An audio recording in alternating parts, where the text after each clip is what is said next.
Surge! Surge! Without further ado, detestable!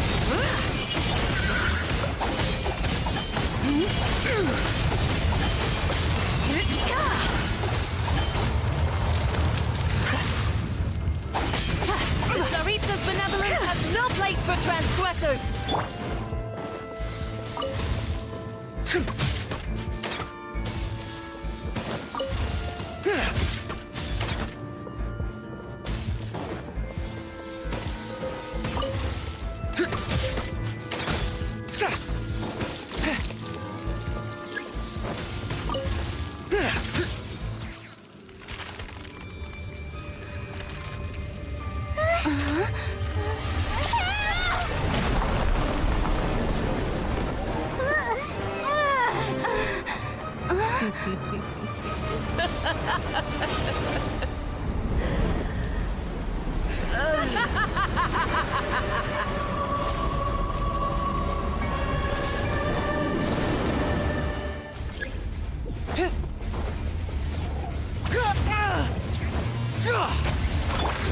Flags fly!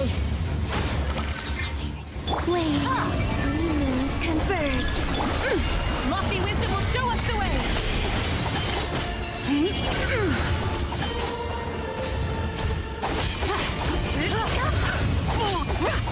Mighty death, I never asked for redemption.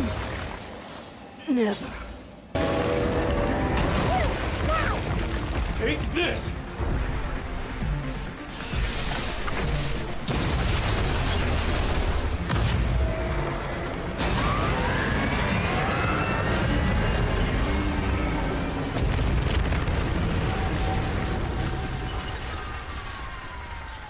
Hell yeah!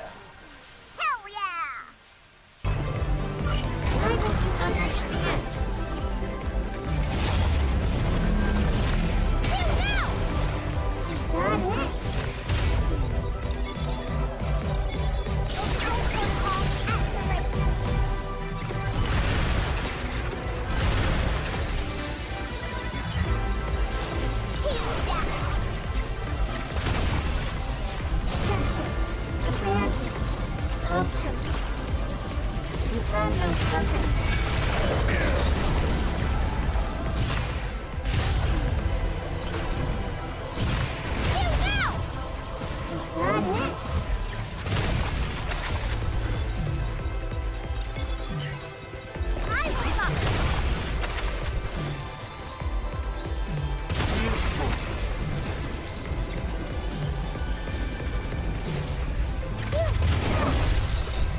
Being with you made me stronger.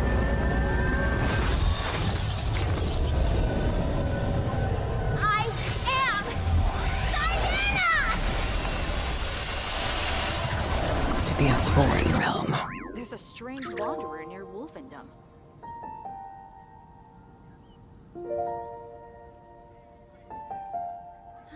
Gosh, all I could think about is Diluc.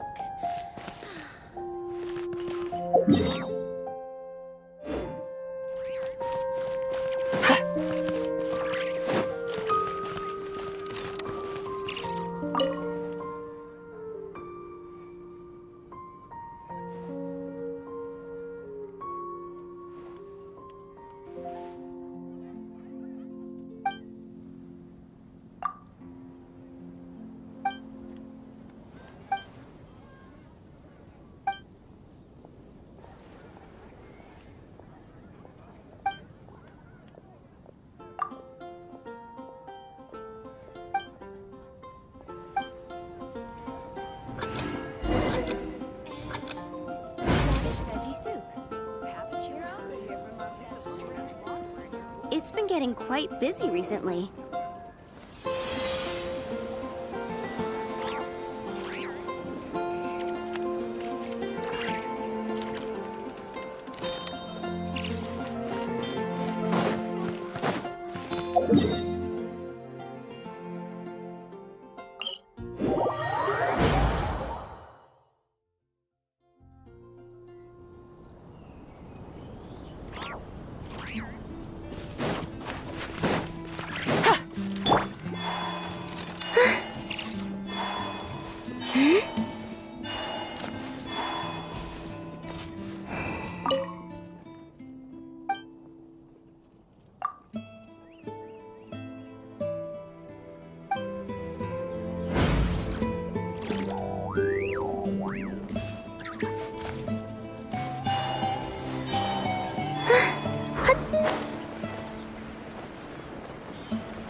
Without further ado,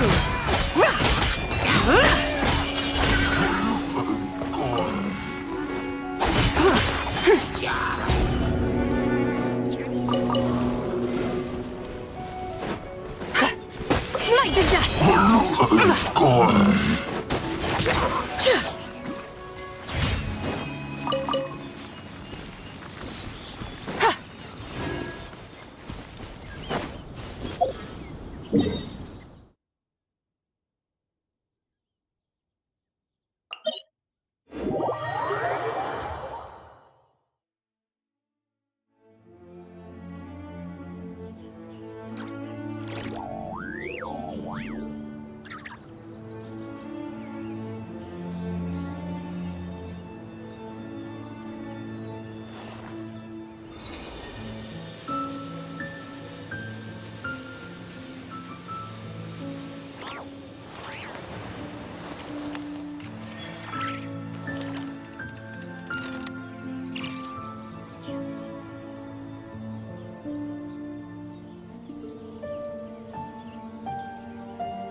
Charge!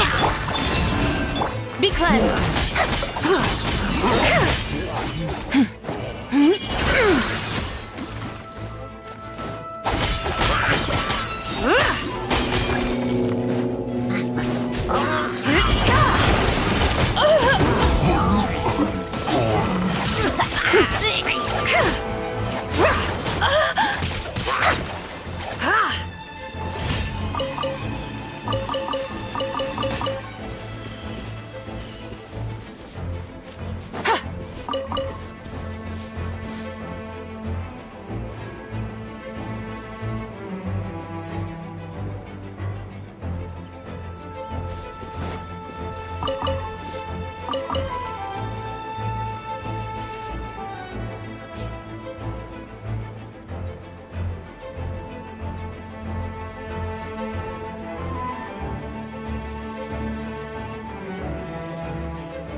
also see Navia and Clorand over there?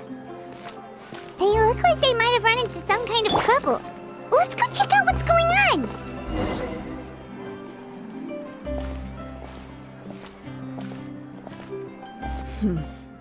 Still no dice? Not at all. And I've asked pretty much everyone in the court of Fontaine already. Lynette's ears drooped as soon as she heard that we'd have to be out and about for days on end. And Fremine, he hid himself under his helmet as soon as he realized there'd be people around that he didn't know. What about Chiori and Charlotte? I feel like both of them would be more than up to it. I've asked them already, but they're both pretty busy right now. I just gave the members of the Spina a few days off, too, so I don't want to bother them either. This is getting pretty difficult. Navia, Clorand, what's up? Oh my. Well, if it isn't my dear partners. How are you all doing? Huh. Navia? Huh? Oh, you mean... Yep, this is our chance.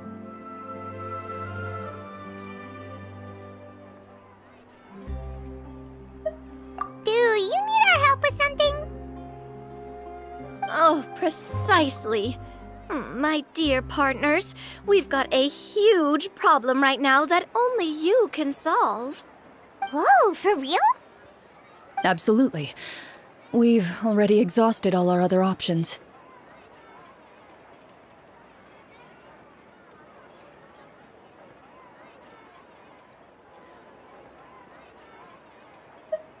Traveler, Paimon, would you join us and play Marechaussee Hunter Judgment Day? Marechaussee what now? It's a new game script by the Tabletop Troupe, a local roleplay adventure club. Ever heard of the Tabletop Troupe? They put out games that allow you to participate in a story and roleplay characters with your friends. Oh, I've loved their stuff ever since I was a kid. That sounds super interesting. Clorand and I are both veteran members of the club. Recently, someone came up with a new script and was looking for people to help playtest it for them. And when they asked, of course I couldn't refuse. I mean, come on! A brand new script? Nobody has ever played it before. Generally speaking, scripts at that level of development have a lot of issues, but I think this one is pretty solid. The author obviously put a lot of work into the story, and the world building is also quite credible. Whoa. I know I was the one that handed you the script, but some of us haven't read it yet. No spoilers, please. Anyway, the script calls for a team of 4. Ah, yes. We're missing one final player right now.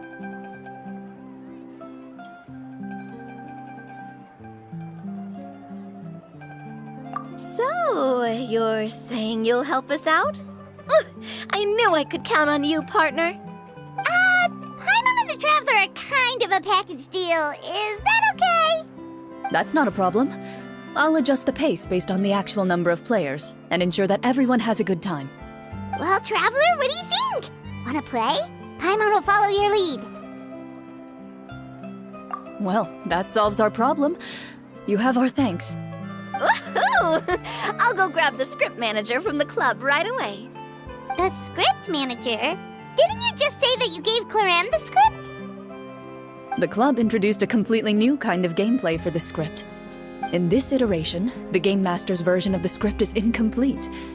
The script manager provides the next part of the script only after players have completed the current list of objectives. On top of that, in order to increase player immersion, the club has created some of the story's sets and scenes in real life. We'll only know where we should go once the script manager reveals the starting location. Wow, you're right. Whoever wrote this script really did put in a lot of work. And it's got a real healthy amount of suspense, right? I mean, even the GM doesn't know how the story will end. I look forward to experiencing it with you all. Why don't you go meet up with the others first? They should all be waiting at Chioria Boutique. I'll come over with the script manager as soon as I find them. Sounds good. Remember to always watch where you're going, and don't rush.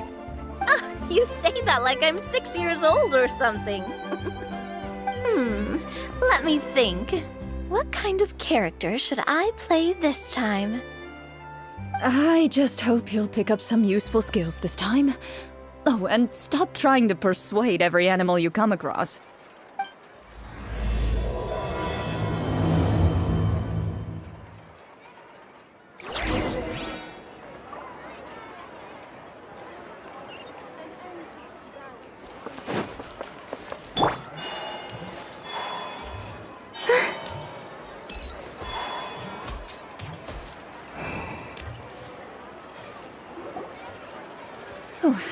Sorry to keep you waiting. Ah, you're back! Huh? And you've got the Traveler and Paimon with you, too! What a pleasant surprise. I assume you'll be joining us for the game then? Linny, Farina! Paimon didn't know you were playing too. Are you also members of the tabletop troupe?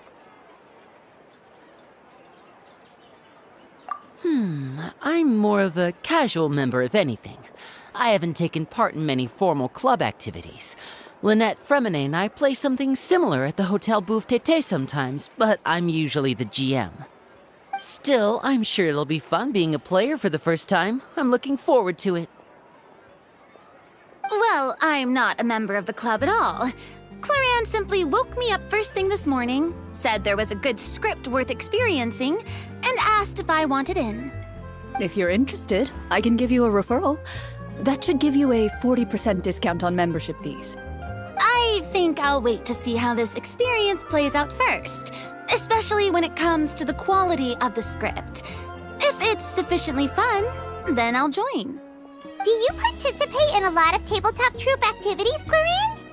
You could say that. She's actually one of the few senior game masters of the troupe. Right.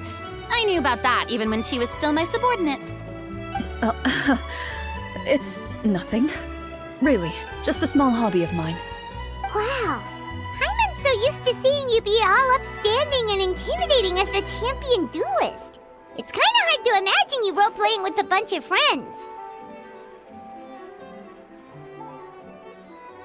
Surely you jest. I would never intentionally make things difficult for my players. I maintain a clear boundary between my professional and personal lives. The me you see at court represents the law and order of Fontaine.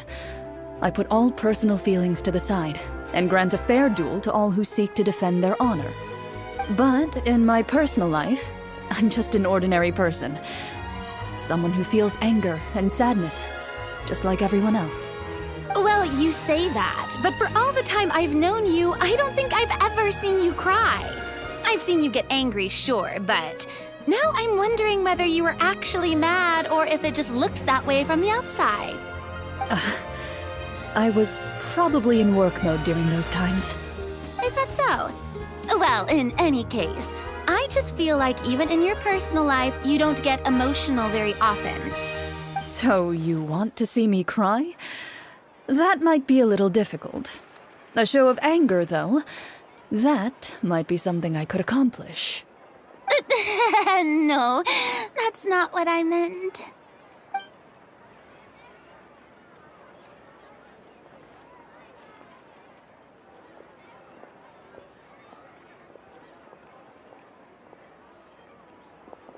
Ah, I'm back! Here, allow me to introduce you to the script manager, Mr. Florian. Pleasure to meet you all. Hello. Wait, are you a champion duelist too, Mr. Florian? Oh, no. This is just the costume provided by the club. I occasionally play a few of the roles in my scripts. That sounds like a lot of work. It's nothing. It's the least we can do to give the players a more immersive experience. Anyway, allow me to give you a brief introduction of the script. This script was adapted from the real history of the Marechaussee Hunters. You all will play the role of hunters from a bygone era and resolve a series of events unfolding in the capital. Paimon's not super familiar with the history of the Marechaussee Hunters. Is that a problem? Oh, no problem at all. I can give you a brief rundown.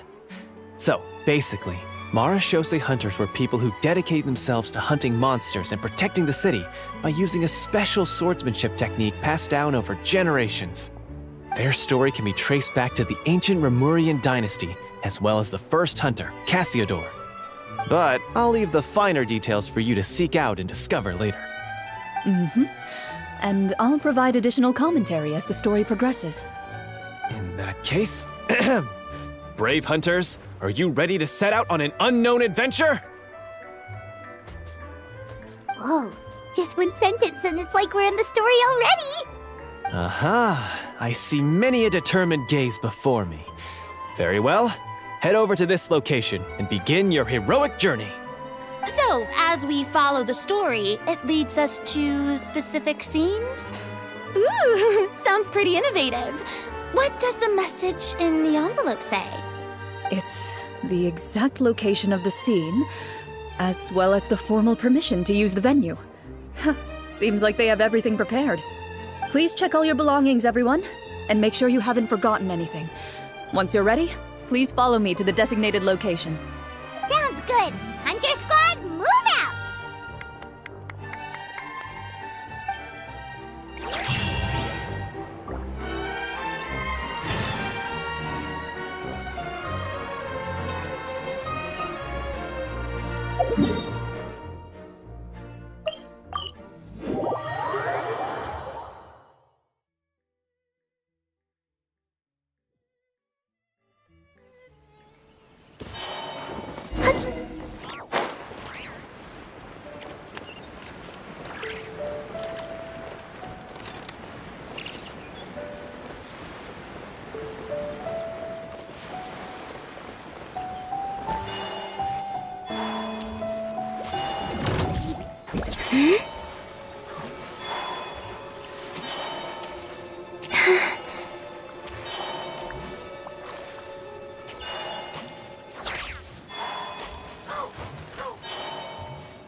Whoa, they really have thought of everything.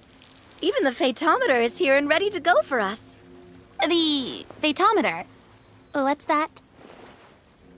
It's a card that's used to determine action success or failure. We'll need to use it when we try to use certain skills. And what about all the dessert and tea? Is that for us as well? That's what the message said. Really? That's so nice. It feels just like a tea party with friends. Those snacks have Paimon's name written all over them! I think you might be more of a snack hunter than a Marachose hunter, Paimon. Snack Hunter Paimon reported for duty! If there are delicious snacks to be found, Paimon will track down every last one! The desserts are great, but I'm still looking forward to the story more than anything. Very fair. Then, let us begin. First, please pick up the blank character cards in front of you and write down your name and profession. You can find an abbreviated version of the rules printed on the back of your character card. If you have any questions, feel free to ask me. In this story, everyone is a Marachose hunter. To reflect this, the club has prepared a small badge for everyone. Ooh, nice! As hunters, you have proficiency in swordsmanship and fighting by default, so there's no need to allocate any additional skill points to those areas. Swordsmanship? So there's a fighting part to all of this? Paimon's not sure she can do all that on her own. Maybe Paimon can just stick with you? Why don't you share a character card then?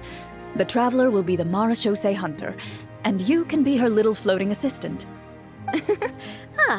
Kinda like in real life. So, for the name, do I fill it out with the name of my character? Yep, it can be any name you like. You can use your real name too if you want. I do that whenever I get too lazy to think of a new name. Oh, so it would be like experiencing a different life, but still as yourself. That's not a bad idea. In that case, I think I'll continue to use the name Linny then. Next up is the skill sheet. You have a limited amount of skill points that you can use to learn a number of skills. The more points you invest in a particular skill, the easier it will be to pass associated checks. I'll take Persuasion and Investigation. Those are must-haves when it comes to missions like these. Oh, those skills sound like they'd be useful for gathering intelligence.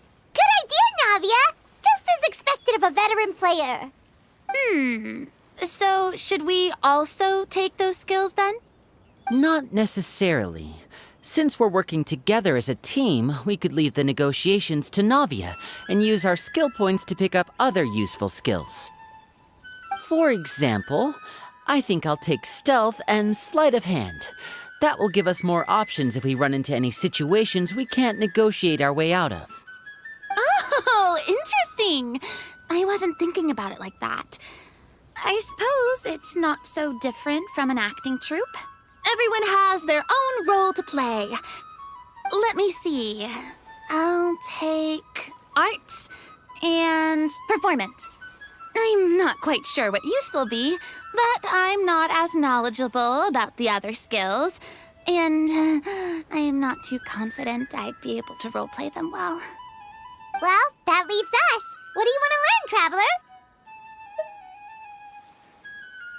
Ooh, so you want to help people when they're injured. That's nice of you.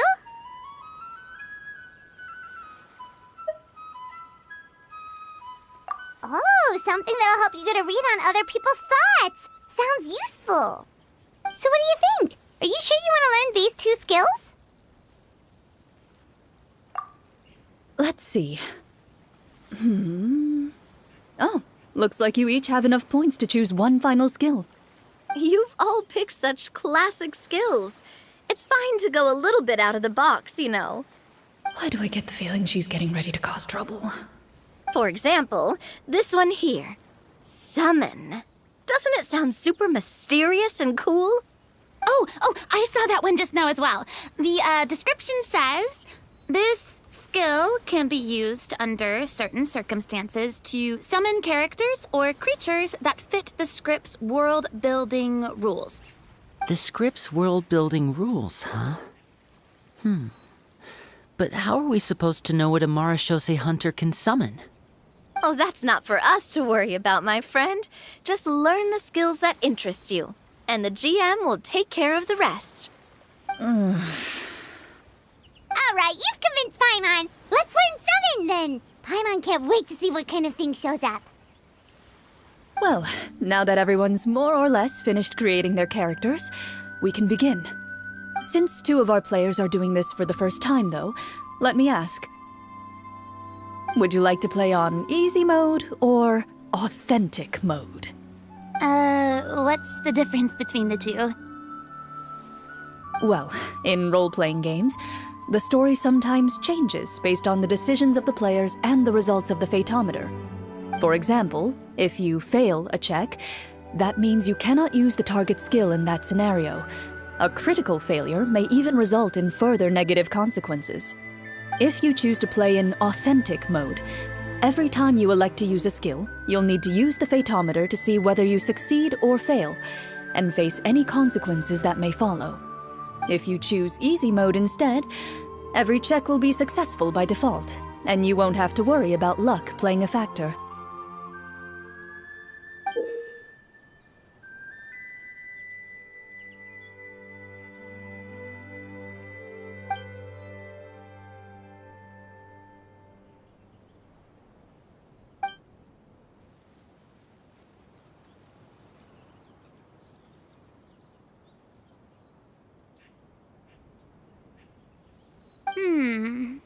Given that I'd like to focus on the story, I suppose I should pick easy mode.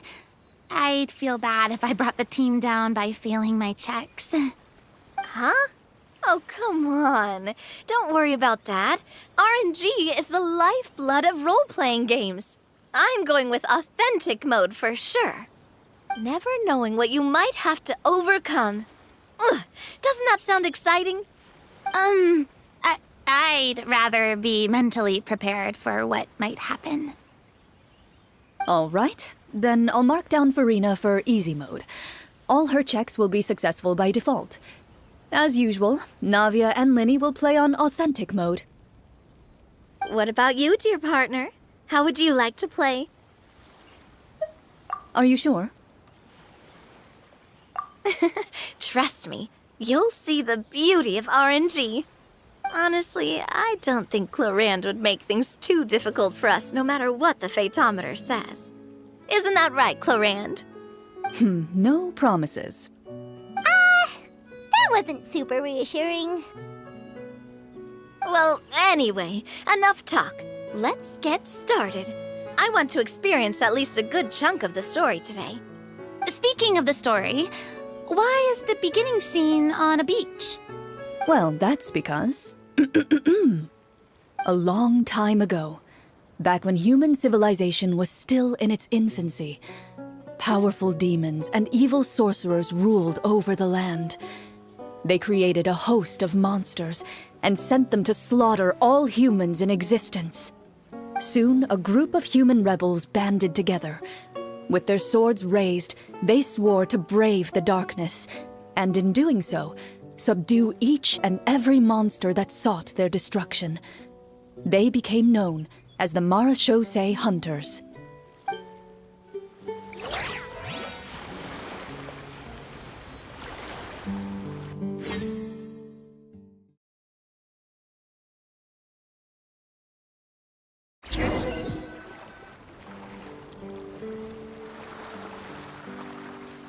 Sometime later, as a member of the Marachose Hunters, you receive a commission.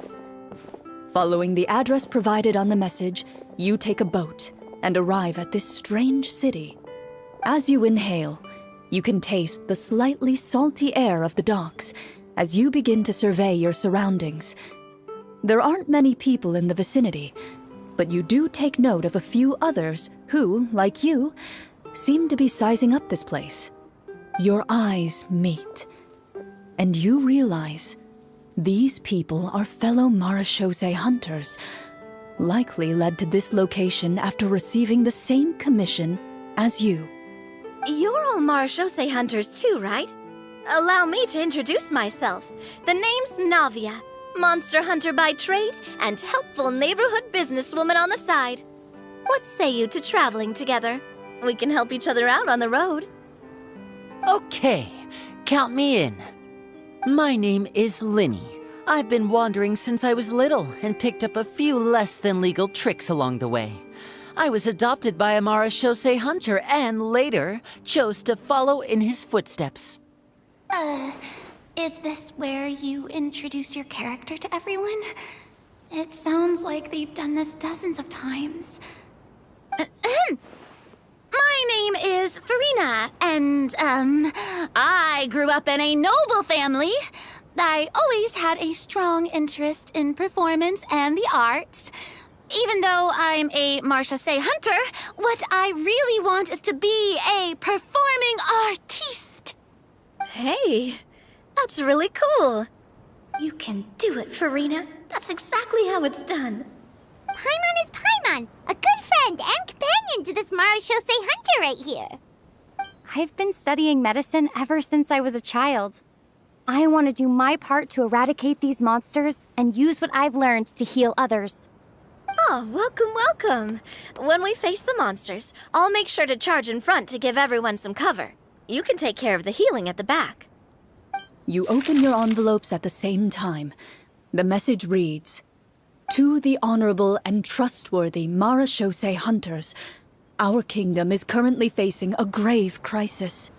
The lands outside the capital have been overtaken by monsters, and our people are being led astray by forces of wickedness.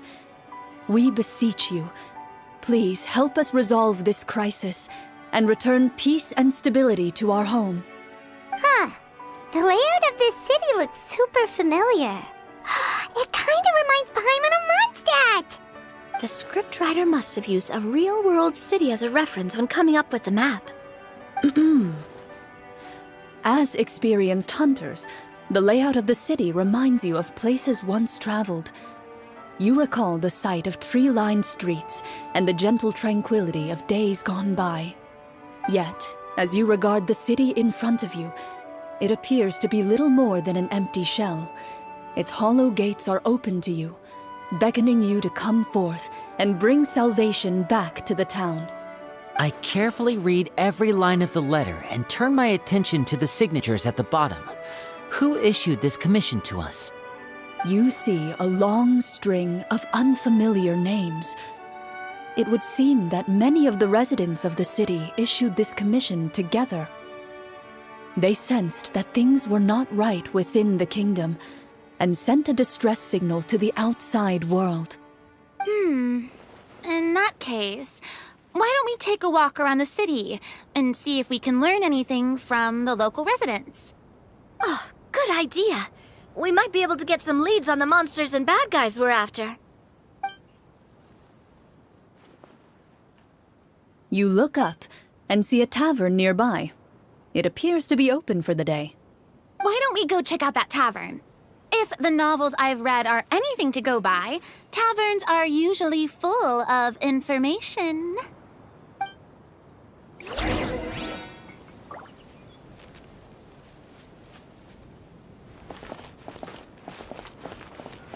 As you approach the tavern, you find a plainly dressed woman standing nearby. She appears to be rather troubled about something.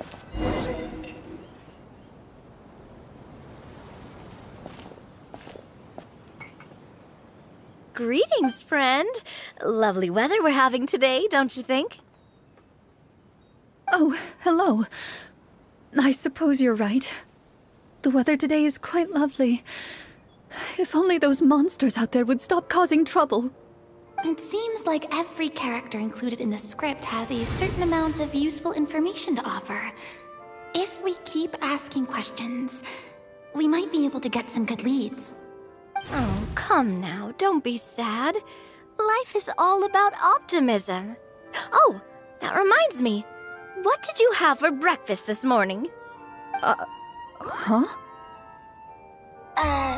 I don't think that's the kind of question we're supposed to ask. Nothing turns a frown upside down like good food. How about some macarons? I could make you some. You didn't even take cooking as one of your skill proficiencies. That's not necessary, miss. Excuse me for saying this, but you don't really look like a chef. Besides, I'm not really a fan of sweets. So you're someone who barely smiles and doesn't like sweets. You're really starting to remind me of this one friend of mine. Hey! Did she just... me? Clorian must have broke character for a second. This isn't getting us anywhere. Traveler, maybe you can think of something.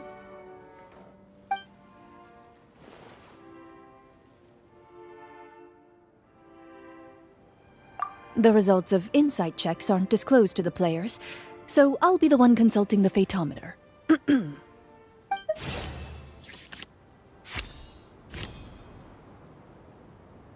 You recall all the lessons you've learned in your time and begin to carefully observe the woman's mannerisms. You notice that when she's quiet, she has an empty look in her eyes, as if her thoughts have drifted to a place far, far away. And when she speaks, she often subconsciously reaches out to touch the ring on her left hand. So you noticed. That's a little embarrassing. A horde of monsters suddenly appeared near the capital recently, so all the guards were dispatched to fight them.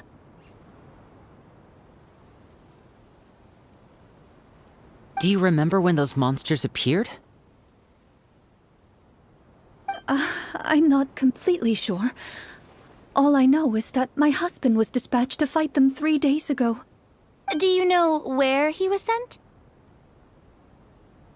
It all happened so fast. When we said our goodbyes, he couldn't even tell me where they were sending him. You have our thanks, friend. We'll find and defeat those monsters as soon as possible. We sincerely hope your husband will be able to return to your side soon. Oh, thank you. Don't worry. We'll find him. Just try to remain optimistic and wait for good news. We don't always get to choose what happens to us.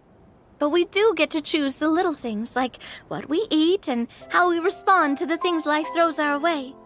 I hope that one day, you too will recognize the power of something as small and inconsequential as a delicious dessert. I'll do my best. You bid farewell to the woman, and continue your journey further into the city.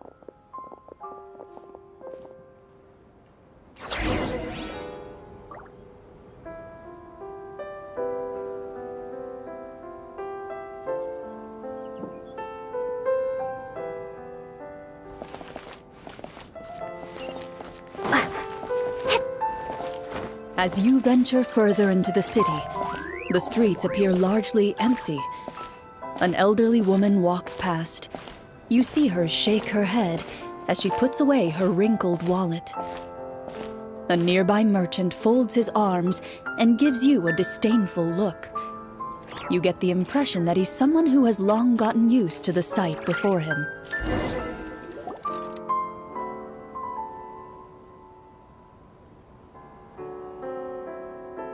Although he doesn't seem very friendly, merchants are usually a good source of information, right?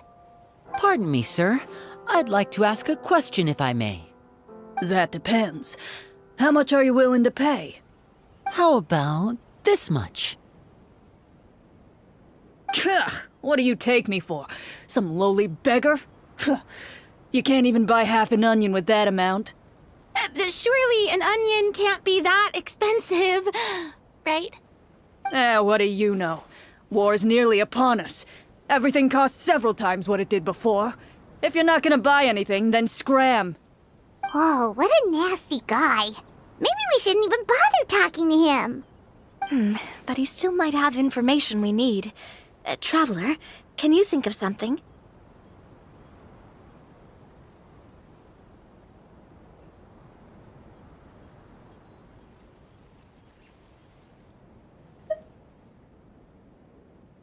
Okay, while everyone is talking, I secretly use my magic props to summon a bottle of wine without the merchant noticing.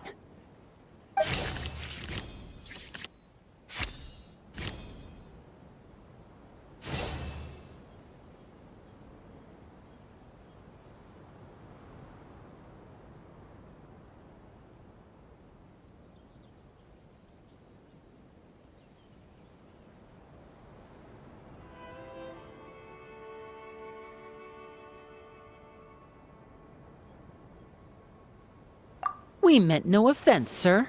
Here, allow me to offer you this bottle of vintage wine, made only from the finest grapes. I'll just leave it here. Please, enjoy it at your leisure. I should mention that this wine is the perfect accompaniment to a meal. I'd suggest enjoying it with dinner. All right. Go on and ask. What do you want to know? Do you have any information on the monsters or the crisis that has overtaken the kingdom? Crisis? If you ask me, there's a crisis everywhere you look. Those monsters are camped outside the city, and they've been destroying all our trade routes. We have limited reserves within the city, so if this continues, we're all gonna be in big trouble. Wait, you're saying no one has put a plan in place to distribute supplies or maintain order? We could all starve and those nobles in the palace wouldn't even break a sweat. Who knows? Maybe they've been in cahoots with the monsters all along. That is concerning. Thank you, sir. We won't take up any more of your time now.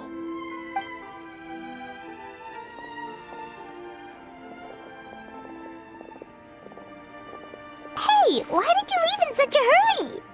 Well, you see, that bottle of wine was just a cardboard prop. Should we try to go somewhere with more people? Oh, how about the city square? Follow me.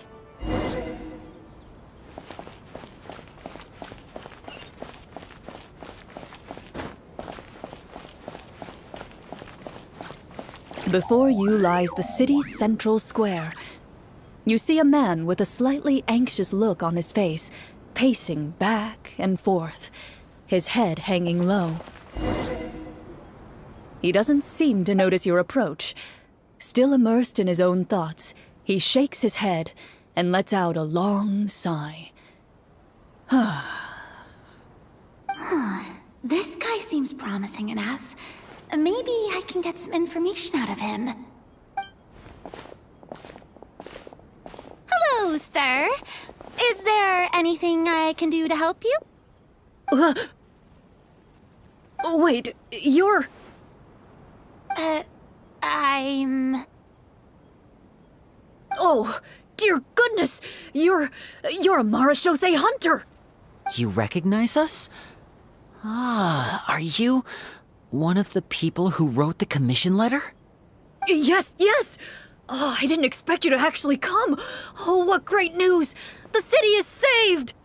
What happened here? Alas, we once lived comfortable, carefree lives. This city used to be free of monsters. The first Marashose hunter, Casiodor, the Golden Hunter, he was the one who drove them back. However, monsters have once again surrounded the city. Perhaps the seal that kept them at bay has lost its power. Or perhaps an evil sorcerer has been meddling in our affairs. All I know for sure is that their return has stripped this city of any chance at peace. Are there not enough soldiers to drive them out? It's not a question of numbers. The guards simply have no idea how to deal with them. Most people my age have never even seen one of the monsters, much less been trained to fight against them. What's worse, many of us don't even know the history of the Marashose hunters anymore. When I was a child, though, my grandfather would tell me stories about how the Marashose hunters drove back the monsters. So, on the off chance that something might come of it, I decided to reach out to you. To be perfectly honest, I was starting to think all those stories were just tall tales. But now that I've seen you in person, I finally know that it was true! Well, you can rest easy, friend. The righteous and formidable Marashose hunters are on the case. The man is touched by your determination and resolve. His eyes begin to well with tears of relief. Still, if we are going to hunt the monsters, we need to know where to find them. Can you give us any leads? All I know is that the area outside the city is dangerous. I'm afraid I can't point you toward a specific location. Oh, although, if you leave the capital through the main gate and follow the road, you should run into a group of guards. They might know more about where to find the monsters. I see. We'll go look for them then. All right, be careful. Oh, and one last thing. The monsters outside the city are just part of the problem. There are evil sorcerers inside the city as well, so be on your guard. They're actively working with the monsters, and have corrupted the court ministers with malicious magic. They're the reason why, even inside the city, everything has been a giant mess. Even one of our kindest ministers has turned into a boorish and unreasonable figure, interested in nothing but enacting laws that exploit the people. Who knows how much longer we'll be able to go on like this. Talk about being stuck between a rock and a hard place. I feel bad for him. Maybe we should try to cheer him up?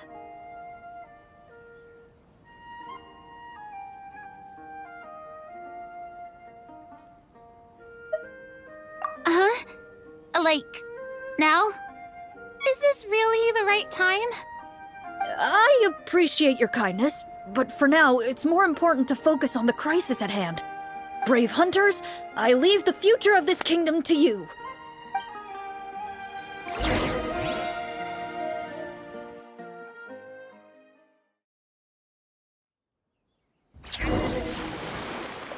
If I understood correctly, there are currently 2 problems in the kingdom that need solving, right?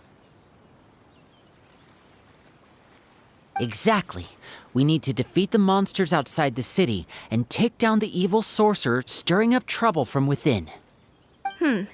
But which problem should we tackle first?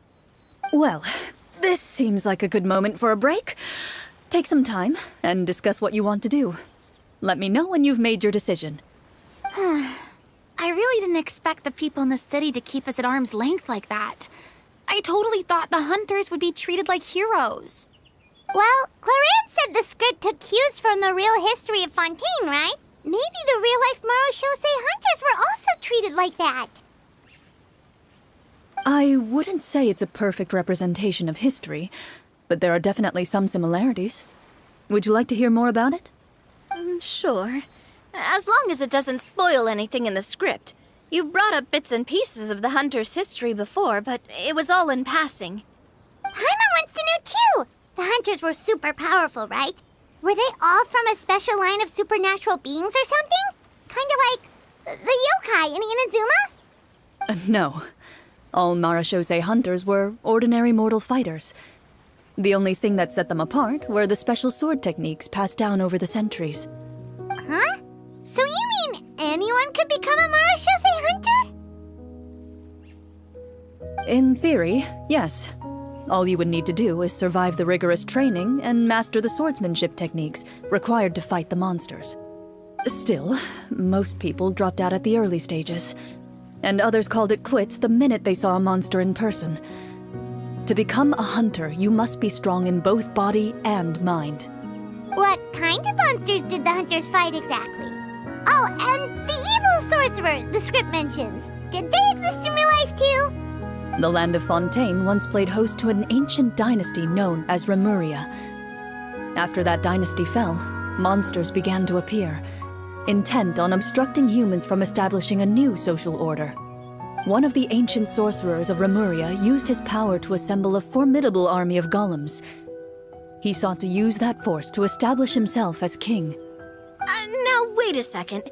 Don't tell me that guy was the inspiration for the evil sorcerer in the script. We still haven't found any in-game information on him yet. So, why don't you talk about someone else for now? Well, I wasn't planning on going into anything you might be able to find out in the game. But if you want me to talk about something else, then... How about Casiodor, the Golden Hunter? Or Egeria, the ex-Hydro Archon? Wait, but those people are all from a super long time ago. Where did you learn all this, Claran? From my master. Huh. By master, you mean Miss Petronia? Someone you know? Absolutely. Miss Petronia and my father were good friends. Back in the day, she would often bring Clorand over to play, but then... Let's not get off topic. Anyway, back to what I was saying. Responding to Egeria's call, a number of warriors followed Casiodor into battle against the monsters. This group of warriors, under Casiodor's leadership, became known as the Marachose Hunters. Yet, as Fontaine entered an era of peace, their work gradually became obsolete. The Marachose Phantom, originally an association made up of hunters, eventually came to be predominantly comprised of Melusines. Ah, I see. That explains why most of the people in the script have forgotten the hunters or think of them as nothing more than a legend. Is that really a bad thing, though? It can get tough always being the one shouldering everyone's expectations. Depends on who you ask, I suppose. If the name of the organization no longer commands respect, investigative work is bound to suffer. Speaking of investigations, which problem should we tackle first? Monsters or evil sorcerer? I vote monsters. That's the main duty of the hunters, right? We can come back to the sorcerer later. Well said, Miss Farina. Plus, if the sorcerers really are the masterminds behind this whole thing, defeating the monsters could give us some clues on their intentions as well. What about you, partner? What do you think? It's decided then. All right. After some discussion, you decide to turn around and head out of the city.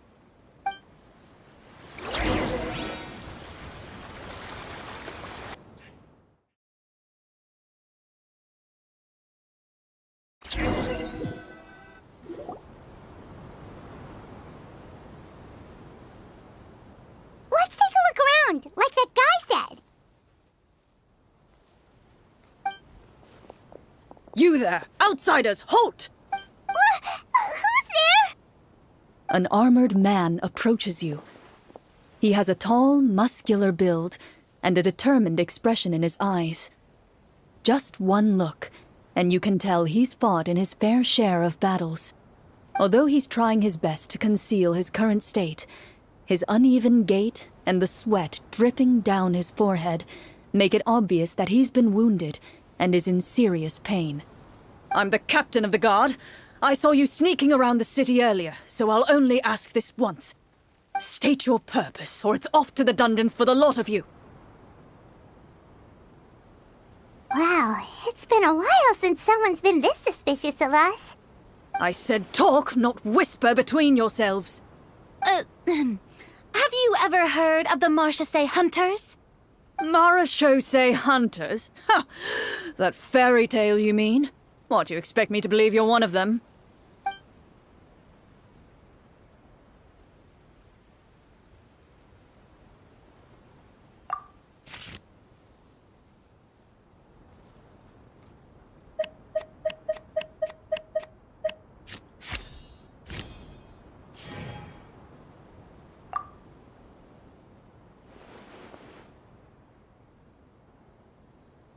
With some suspicion, the captain allows you to survey his condition after you announce yourself as a trained doctor.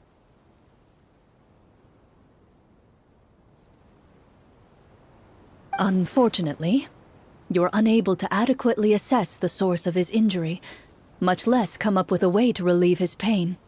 I'm sorry. My skills are a little rusty. Well, this is no ordinary wound. It was inflicted by a monster. Now tell me, are you truly a Marachose hunter? He regards you with suspicion for quite some time, before shaking his head. Perhaps he's finally accepted that you're here to help.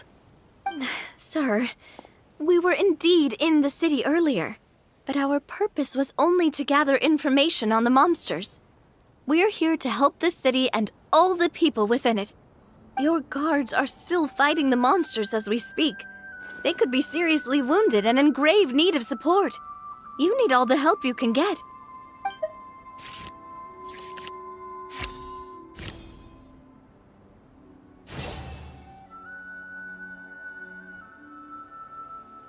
The man regards you with doubt and concern. After a period of inner struggle, he lets out a long sigh and informs you of the locations where the monsters have appeared. Some of our new recruits have never even dealt with a petty thief, and now they're out there fighting monsters. If it weren't for this cursed leg. Oh, please, sir. Don't get too worked up. You need to focus on your recovery. Just leave the monsters to us. We're Marachose hunters, after all. Hearing you say that, a glimmer of hope flashes in his eyes. But it disappears almost as quickly as it came. Those monsters aren't easy to deal with. But if you insist on going, I won't stop you either. I just hope all the guards will be able to come back to their families alive. I wish you the best of luck.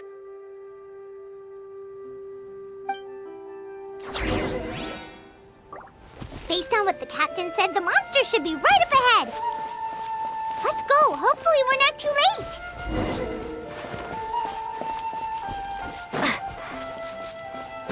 As you approach the battlefield, you see numerous people lying by the side of the road. They appear to be dressed like guards. Their faces are filled with desperation and terror. Some are screaming and cursing in vain, as if still trying to banish the monstrosities they saw from their minds.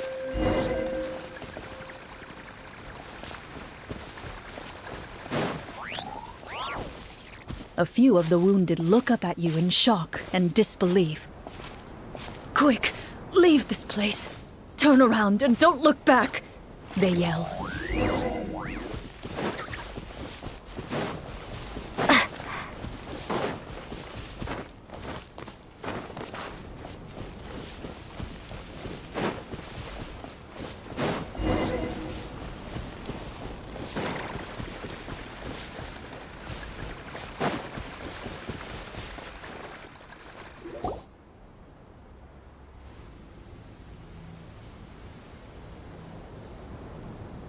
this is the place he mentioned, right?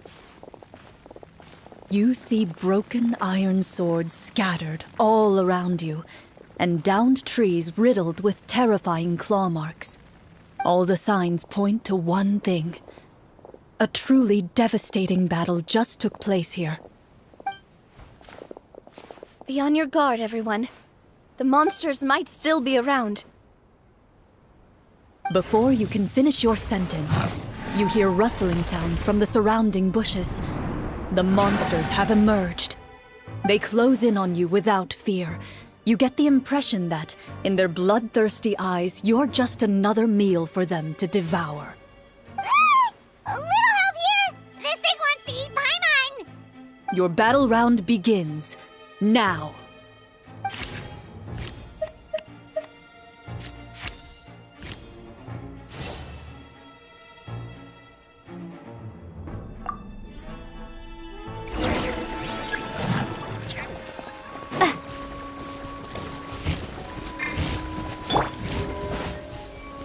Shower me with praise! Hey there! Hiya! The next battle round begins now.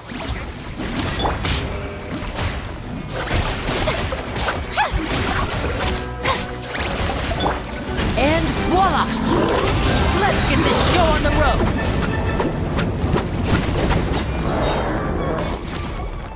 The monsters let out a terrifying roar of anger and resentment before dissipating into thin air. Ugh, thank goodness it's over. We're lucky the Marashose Hunter class came with all those preset skill points. Otherwise, we would have been in some real trouble. I never knew the Fatometer even determines the amount of damage you inflict. If you get unlucky, isn't it just game over right then and there? That's part of the fun. The uncertainty of fate is what gives these games their appeal. Just as you begin to celebrate your victory, a suspicious lump on the ground catches your attention. A suspicious lump? Wait, could it be the thing that appears after every battle? I walk up to it, crouch down, and begin to carefully examine it. I've still got my right glove on, so it should be fine for me to touch it, right? As you investigate the mound, you discover that the exposed portion appears to be made of wood. It was previously obscured by the large form of the monsters. With the monsters gone, the small protrusion now awaits your discovery, poking out of the ground like a shy flower bud. Whoa, it's a treasure chest!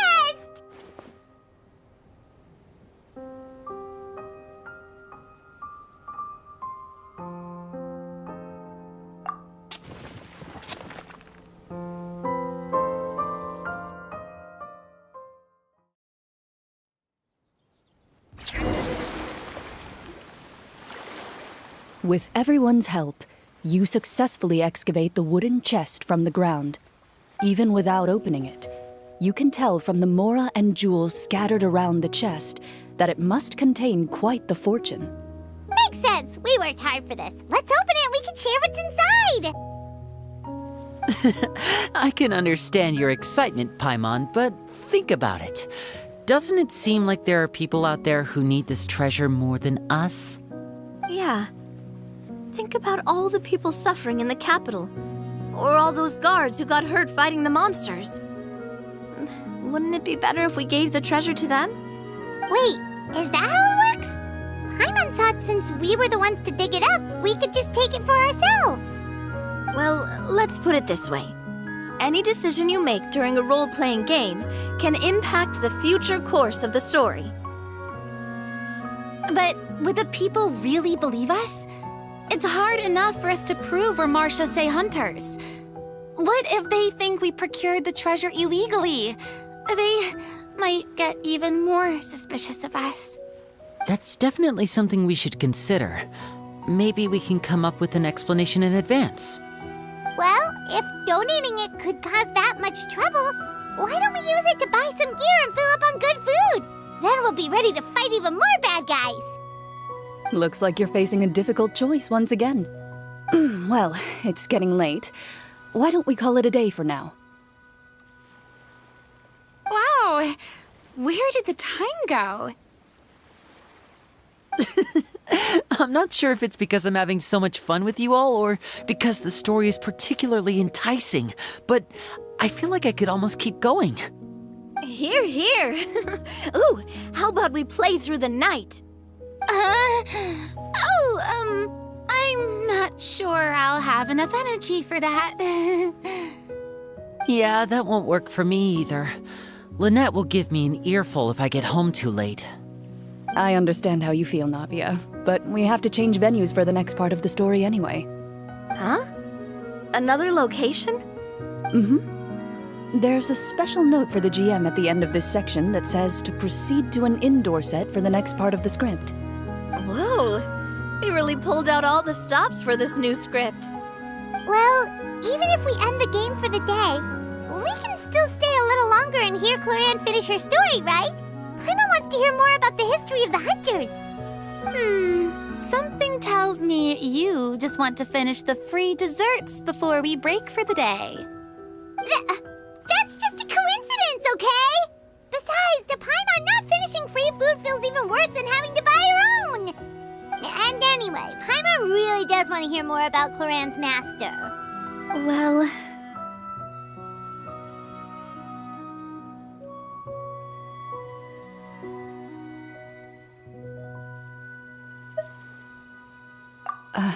It's nothing. I appreciate the concern, but it's all in the past. It won't do any harm to share these things now.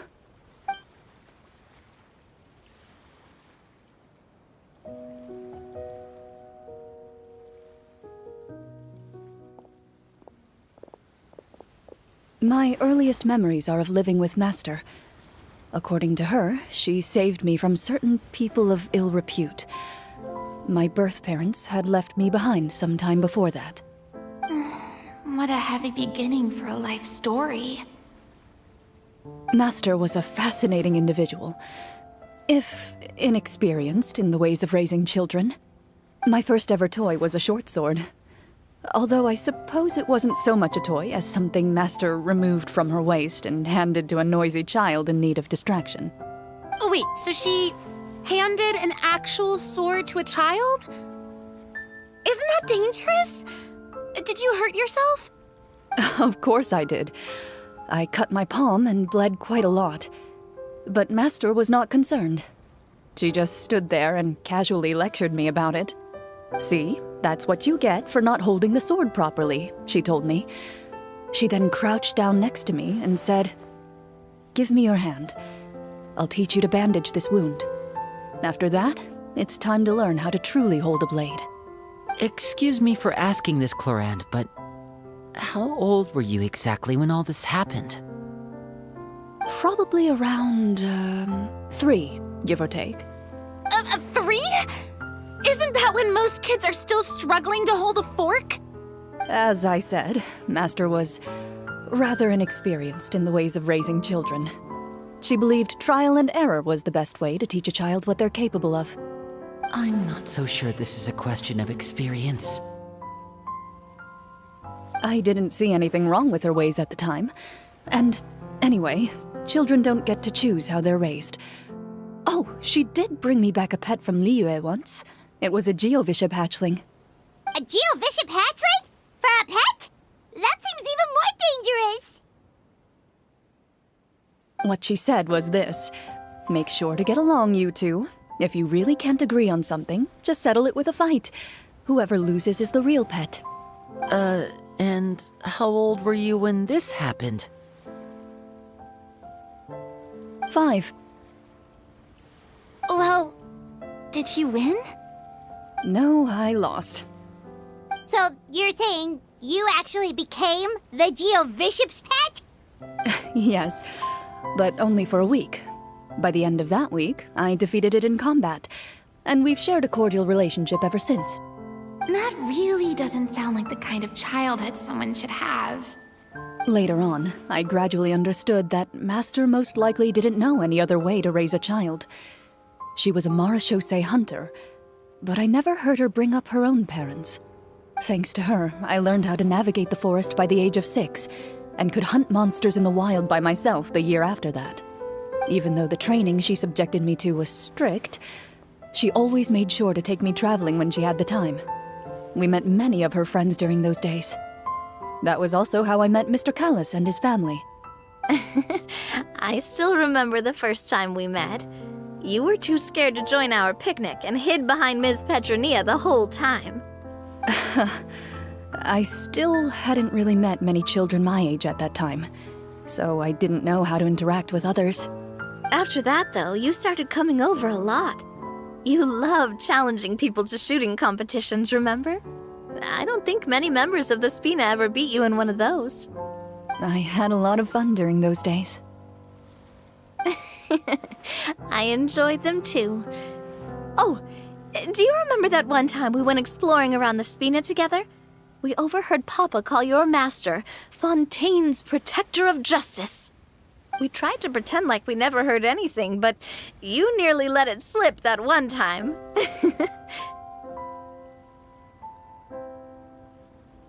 Protector of Justice? Oh, wait, you mean that vigilante hero from 20 years ago? The one who was always active at night? Yep, that would be her. She often would put on a black cloak and go out at night. I never knew where she went or what she was doing. Until, like Navia said, we overheard the truth from Mr. Callis that night. 20 years ago, huh? I still remember the guards leaving all kinds of witness reports about her on Nervalette's desk. My apologies. Oh, there's no need to apologize. You had nothing to do with it. And anyway, everything she did was for a good cause. Although, calling herself the Protector of Order was a bit much. Especially when she deliberately operated outside the law. Huh? When did the Protector of Justice become the Protector of Order? Oh, she had a bunch of code names.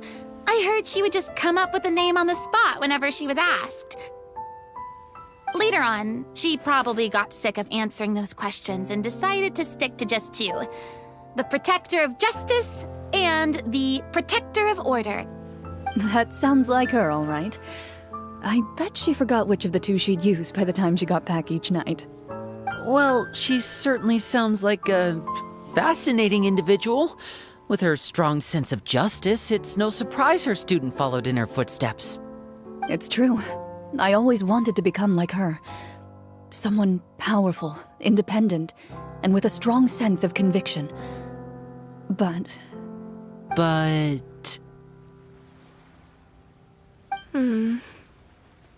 She suddenly disappeared the night I turned 10 years old. Disappeared? What happened? I have no idea. She didn't even leave a note. I was never able to find out where she went. That night, I was celebrating my birthday at Navia's house. But Master never came to pick me up. When I returned home on my own, it was to an empty house. When she still didn't appear after a few days, I went to Mr. Callis's house to ask about her whereabouts. But he only shook his head. Papa probably didn't know either. I know he sent a few people to investigate the matter in secret, but they never found any credible leads. Don't worry, I understand. To be perfectly honest, given Master's personality and way of doing things, it all made a lot of sense. If I had to guess, I'd say she probably used it as an opportunity to force me to become independent. Just like how, when a litter of kittens reaches a certain age, the mother willingly leaves them behind. Were you upset, Clorinde?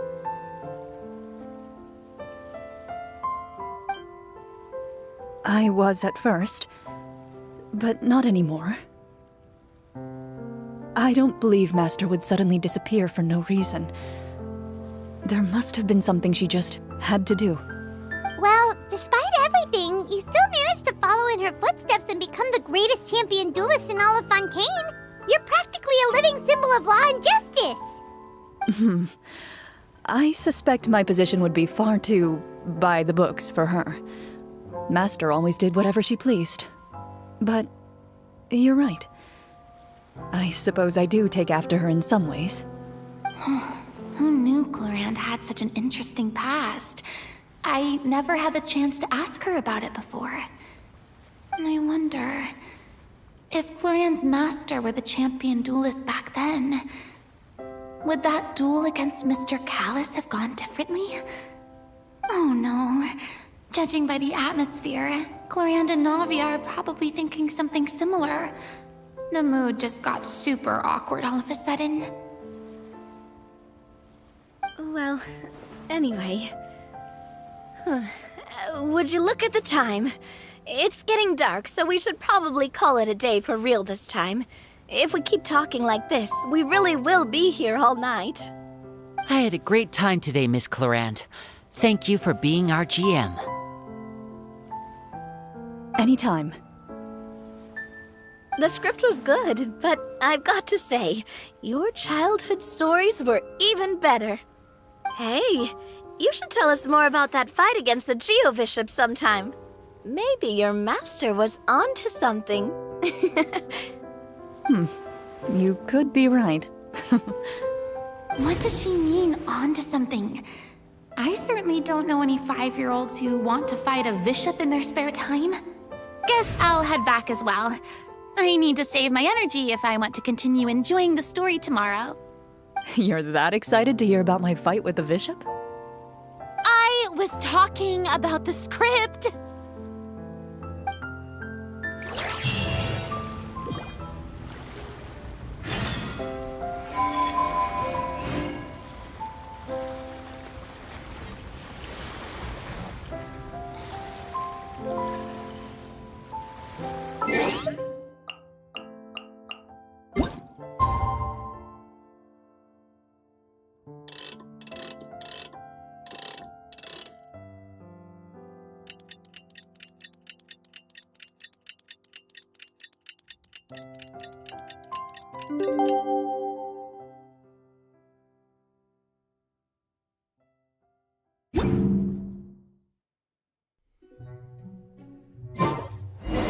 Let's go meet up with the group! Paimon's really looking forward to today's story.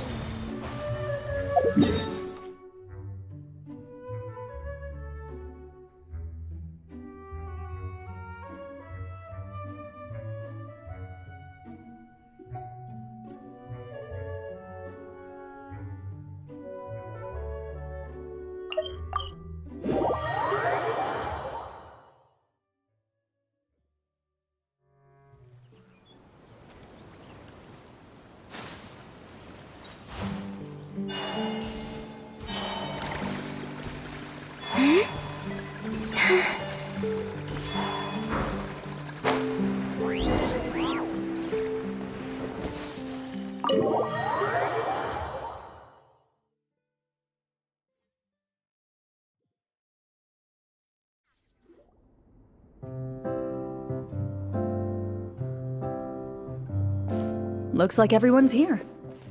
Now, before we begin, why don't we finish where we left off yesterday? There was an important decision to be made, yes? I'll pour everyone a cup of tea. Is that really the most important part, though, Clorand? Paimon's more concerned about our current surroundings. Heavy walls, cold railings, dim lights. This is obviously supposed to be a prison.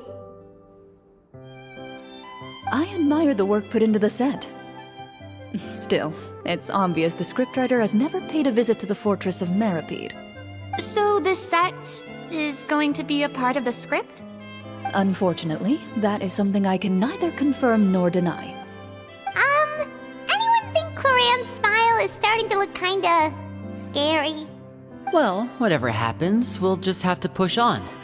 But first, we should really figure out what to do with this treasure. If we're worried about arousing suspicion because of our identity, why don't we give ourselves a different name, just like Clorand's master did? Yeah, it might be better to keep a low profile. As long as we're helping people, it doesn't matter who we are or what we're called. Staring at me won't get you anywhere. Or did you want some more tea? Oh, Paimon's good. Thanks. Why aren't you saying anything, Navia? Wait, what's that next to you? Oh, this is the short sword Cloran mentioned last night. I found it. Huh. I'm surprised you managed to track it down after all this time. Well, I made sure to take good care of it, considering the circumstances in which you gave it to me. Of course I had to keep it safe. Anyway, where were we?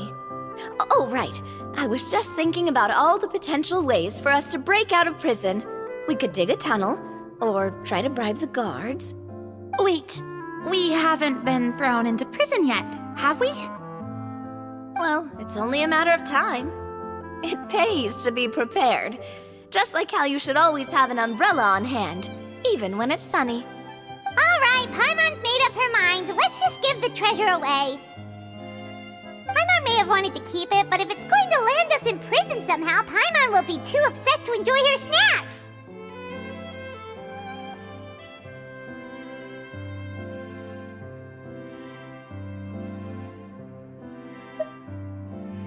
So, you've reached an agreement?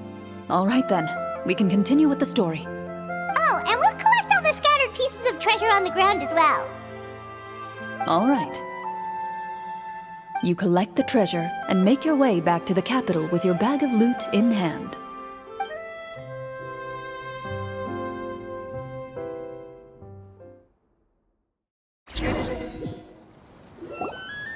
The city is still shrouded in a gloomy, oppressive atmosphere, but your spirits are surprisingly high. In places where sunlight struggles to reach, you generously share your wealth with the children, the elderly, and the poor in urgent need of help. Thank you, kind soul.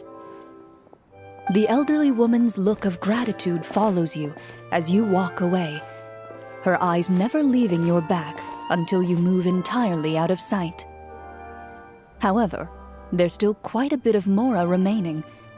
It appears you haven't made much progress. She's probably trying to tell us to speed this up. We need to hurry up so we can address the sorcerer problem. Should we go find that man again at the square? He seemed like a pretty responsible guy. I'm sure he knows the people here far better than us. Oh, good idea!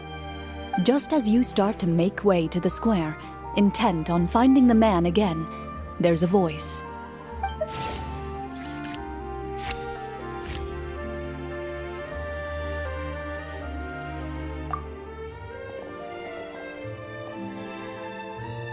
Please wait, distinguished guests.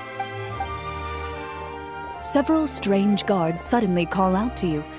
They run forward to meet you and proceed to politely pay their respects. Greetings, gentlemen. Are we being invited for afternoon tea? Surely you jest, my lady. That would not be our place. It is His Excellency the King who requests to meet with you. Please come with us.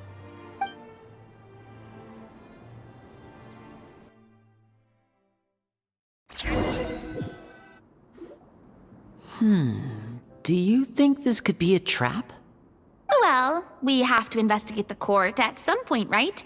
Meeting the king himself would be a fantastic opportunity to do that. I say we go for it. If something happens, we'll just turn the whole place upside down.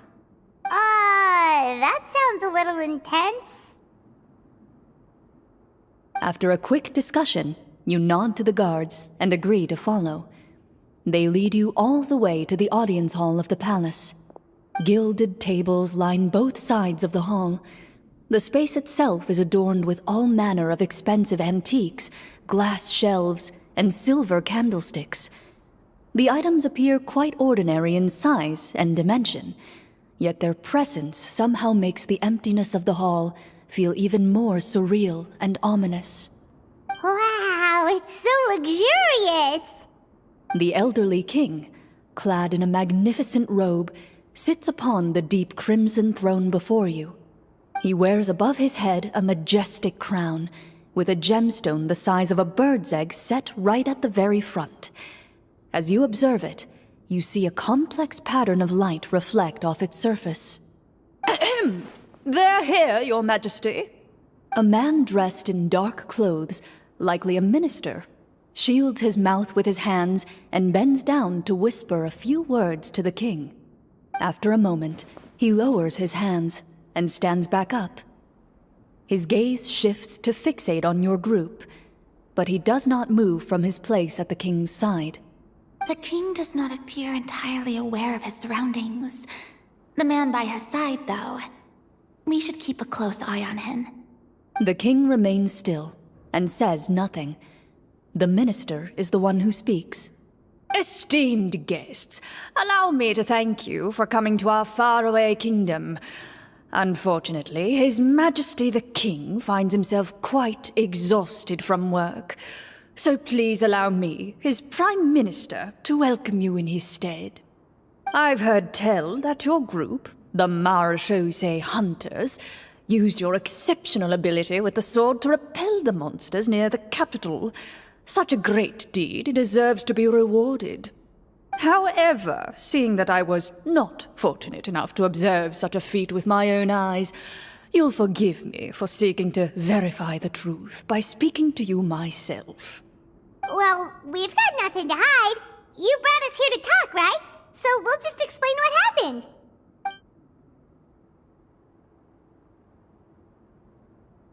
The golem's blades were so powerful, they could cut down trees in a single swipe! It took a lot of effort to defeat them, even for trained swordsmen like us. Well, that was enough details, right? Believe us now? Your account does indeed match those of the survivors. Since you were the ones who defeated the monsters, that must mean you are also in possession of the treasure they stole?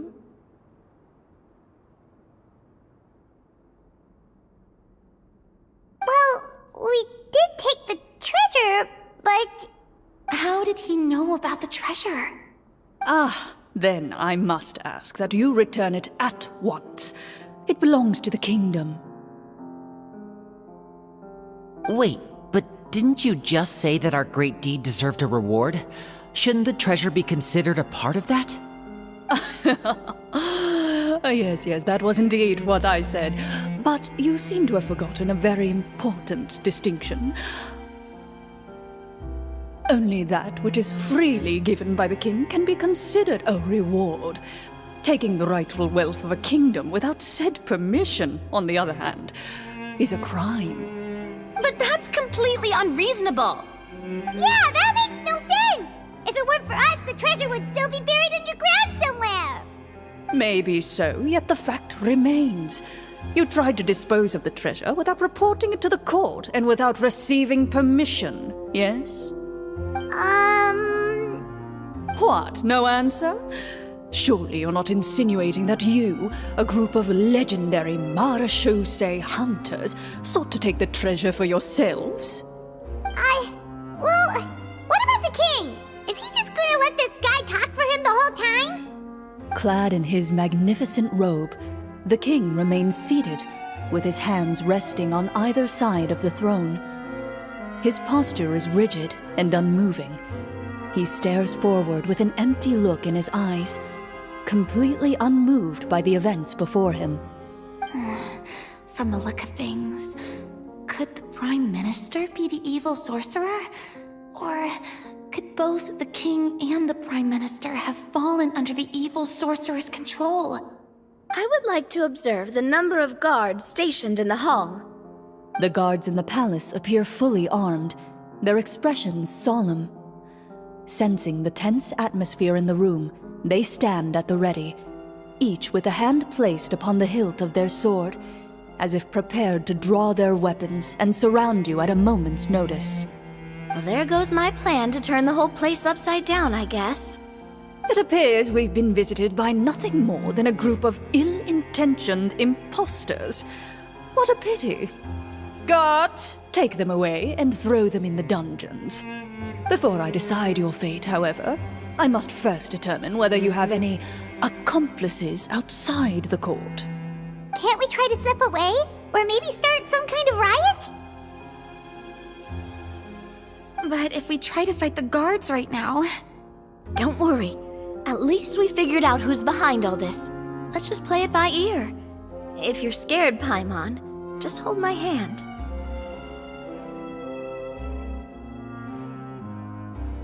Aw, thanks, you guys.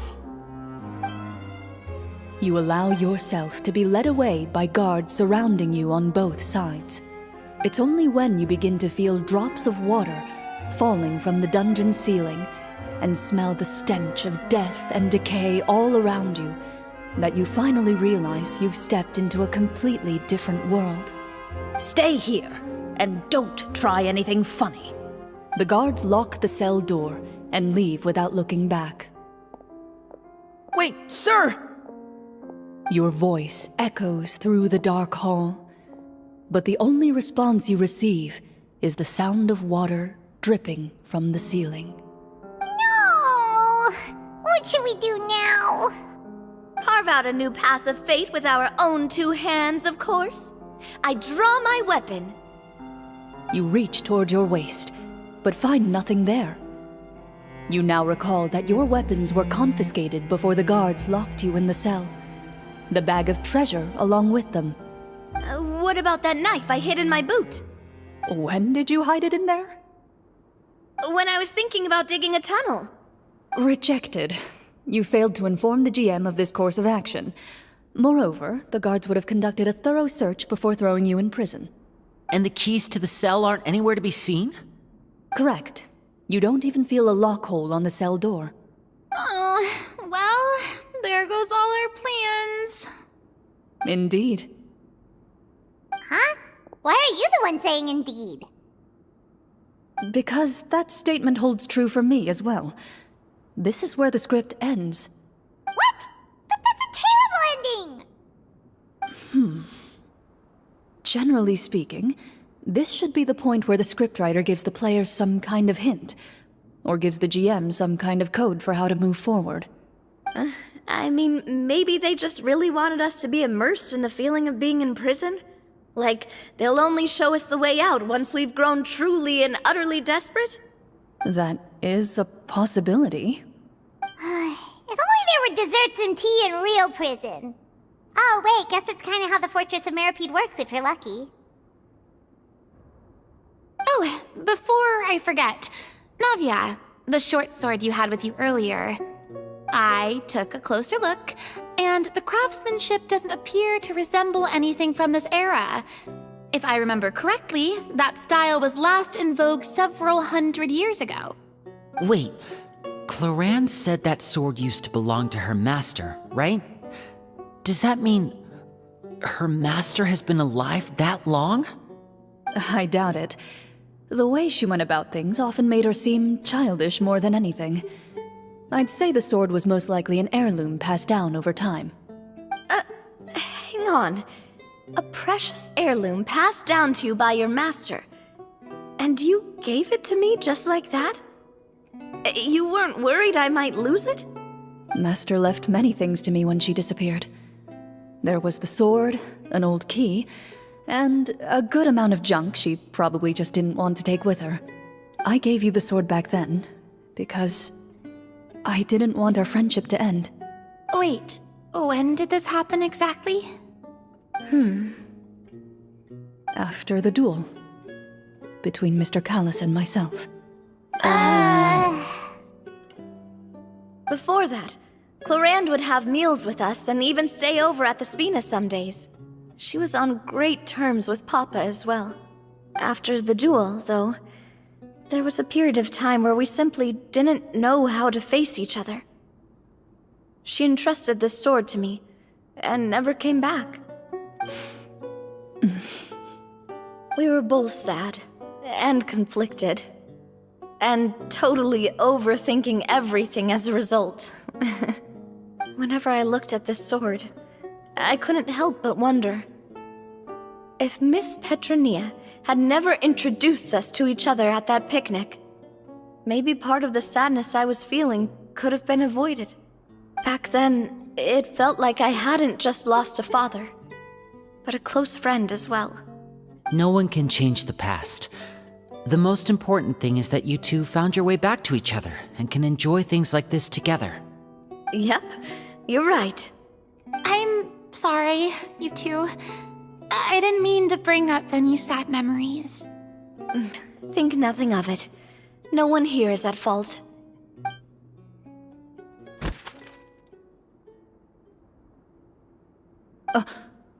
Huh?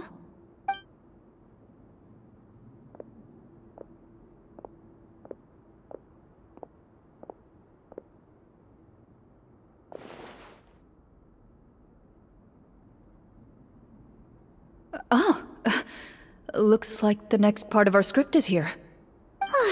Perfect timing. The situation was really starting to get desperate. And not just because of the prison thing. From Claren's face, Paimon really can't tell if it's good news or bad news.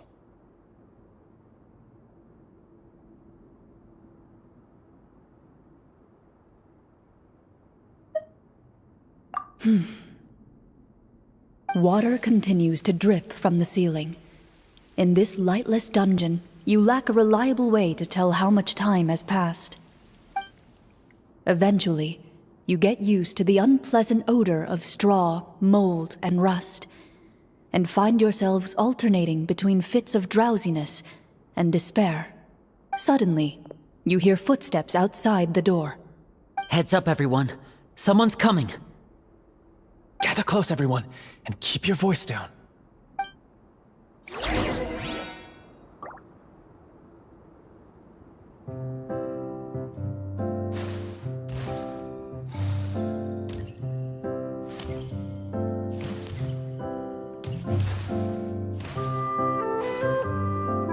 Who are you? I work as a guard in these dungeons, but my true identity is the same as your own. I'm also a marechaussee hunter. Huh? Shh! I've already sent away the other guards, but if we make too much noise... I understand, but how can we be sure we can trust you? The king has issued a formal decree. In light of the irrefutable proof of your crime, you're to be executed before tomorrow's sunrise. If you want to escape, it has to be now. Executed? We barely did anything! Monsters appearing at the same location as the treasure. Could this entire thing have been a trap? There will be time for speculation once we're out of here. As for my identity, I have no way to prove that to you just yet. Infiltrating the capital was difficult, and finding a chance to speak with you has taken a lot out of me. I could go on, but I think we can all agree that now is not the time for details.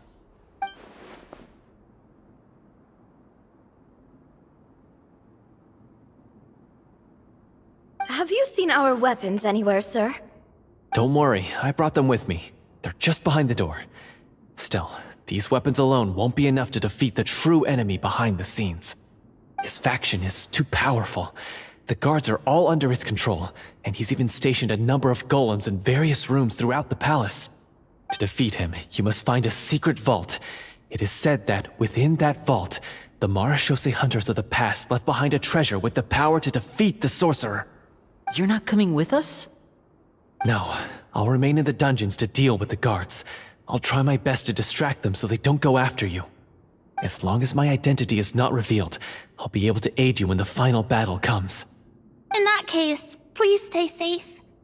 Thank you for your concern. I will do my utmost. As for the location of the vault, here, this map should lead you there.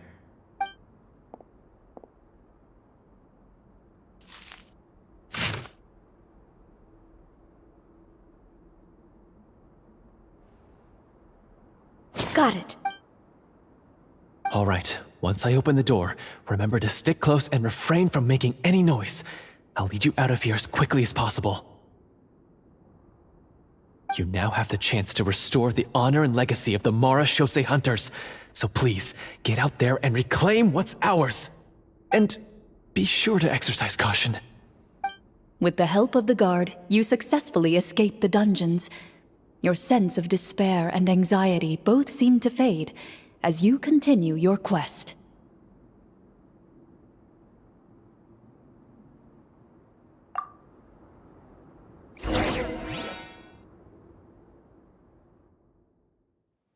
Wait, we didn't get to use our skills at all while we were in prison. Who knows when we're gonna get the chance to use that cool summon spell?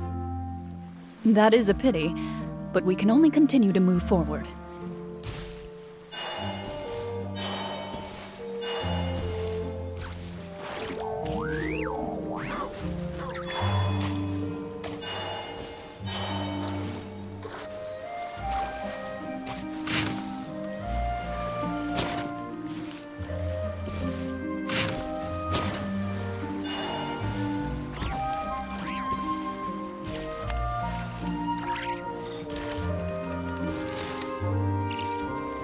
This should be the place marked on the map. This bit of rock certainly looks suspicious. Well, I'd say an investigation's in order then. Plus, if all else fails, we can just blow it up. Wow, you really meant that! Before you lies a serene stretch of open water, its surface shimmering a brilliant shade of sapphire blue. Well, guess this means it's time for a swim!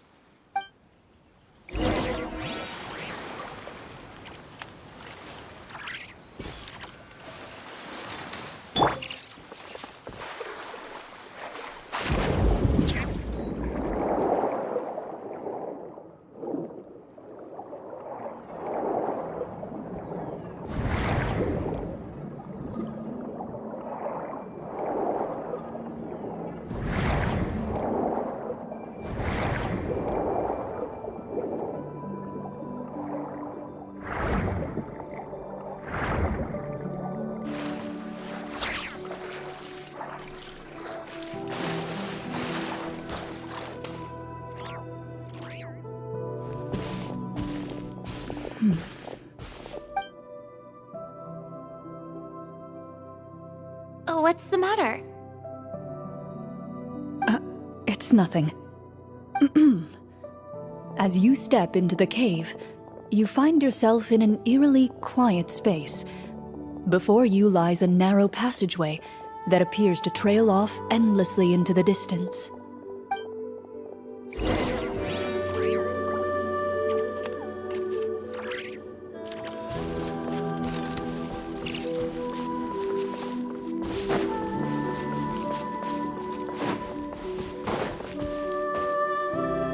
Wow, this must be where the treasure is hidden! But this door is blocking our way in.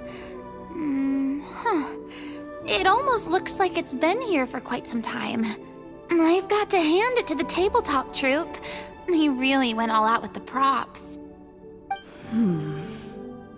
Huh. What have we got down here? A kind of mechanism connected to the door? It looks like we might have to arrange it into a certain pattern. A pattern on a stone door. That's something Master mentioned before.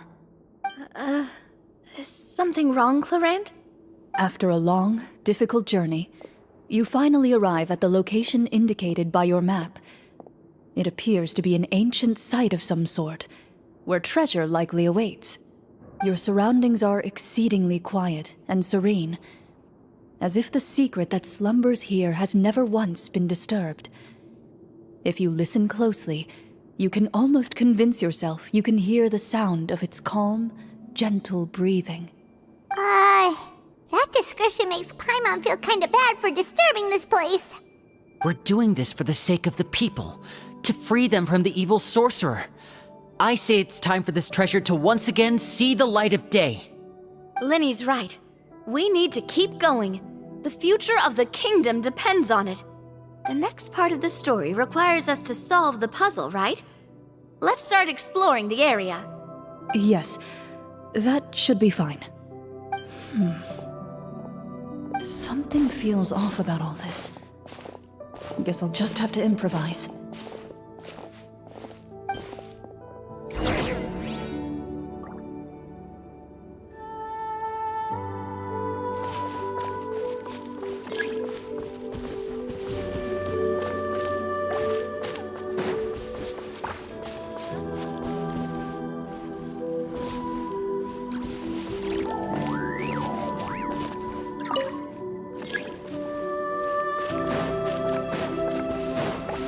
Follow my lead! I found something! Found something here, too.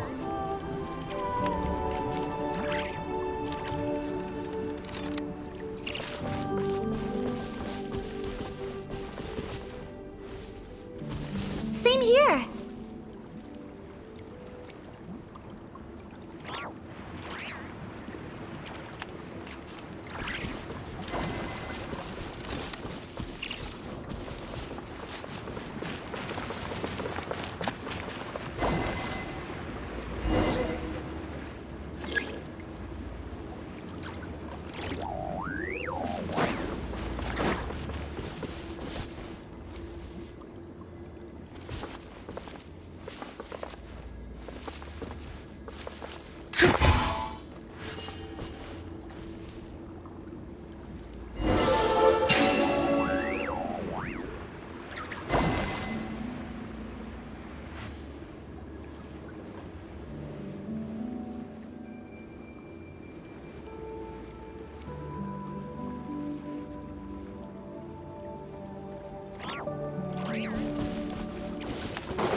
It worked! Something just appeared. Some kind of new mechanism, maybe? By solving the puzzles, you prove yourselves worthy of inheriting the secrets of the past. At the end of each puzzle, you're rewarded with With? a key.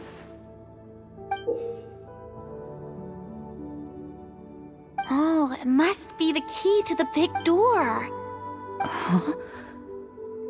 This is one of the Marechaussee Hunter keys that are passed down from generation to generation. It looks just like the one Master passed down to me. It is said that 4 keys in total are required to form the final, complete key.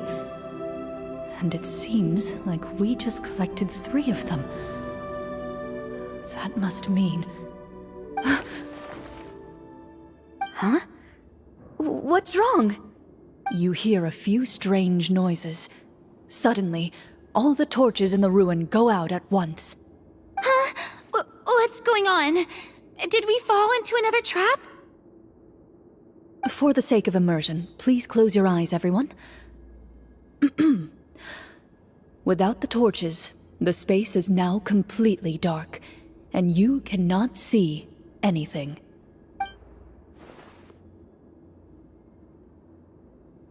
But Paimon can still see a little bit over here.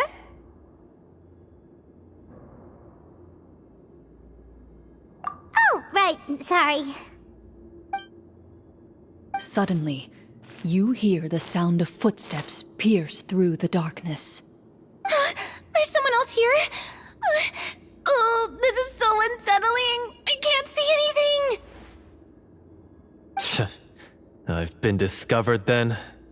Wait, that voice, it's... You recognize the voice as belonging to the guard who led you to this place. It appears he now covets the treasure for himself, and has come to stake his claim. Oh, so this is just part of the script. Then I can probably relax. Well, if we can't see anything, that means we can't fight to the fullest of our abilities. Should we retreat for now? Judging by the way he's holding his sword, he must be a real Marechaussee hunter. But this isn't part of the script. Retreat? That's not the hunter way. If it's dark for us, then it's dark for him. We choose to fight. Your choice is noted. Please keep your eyes closed until I tell you the torches have been relit. This battle will be in the dark. You got it. Well then, let us begin.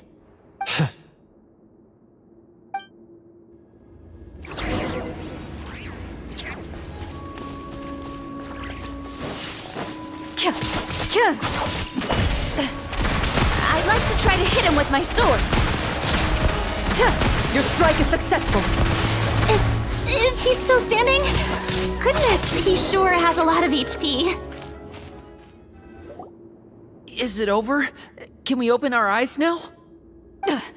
The enemy is strong and relentless, but the battle is nearing its end. The torches have not been relit. What about now? Final strike. Ha!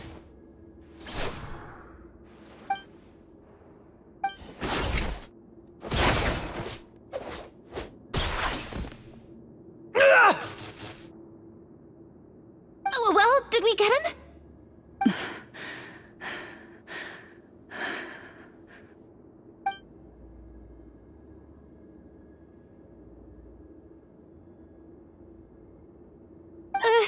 Glorian? Warm fire flickers across the walls once more. Your vision is now clear. In an impressive display of courage, the 4 of you successfully defeat the uninvited guest. That look in his eyes, It's like he became an entirely different person as soon as I defeated him. Huh? Mr. Florian? Oh, wait. We're supposed to be role-playing. I should stay in character.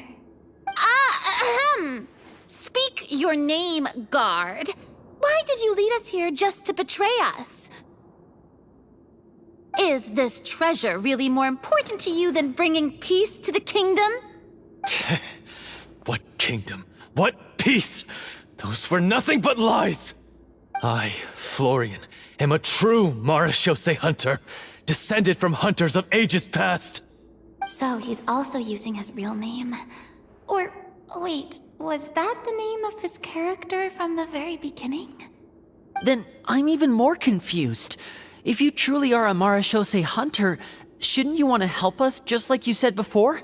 Shouldn't we fight together for the sake of the people? What do you know?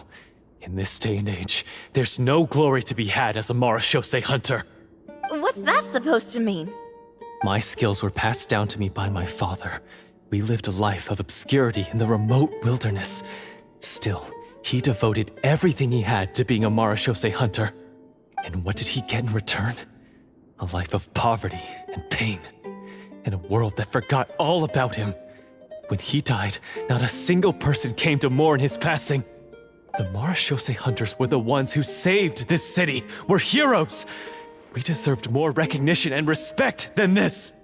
Is he talking about how no one in the capital seems to remember the hunters and their legacy? I didn't expect the script to contain this level of social criticism. So that's why you want to take the treasure for yourself? You feel like you're owed fame and wealth? If you already knew where the treasure was located, why didn't you just come down here and take it? Because I still needed the final key.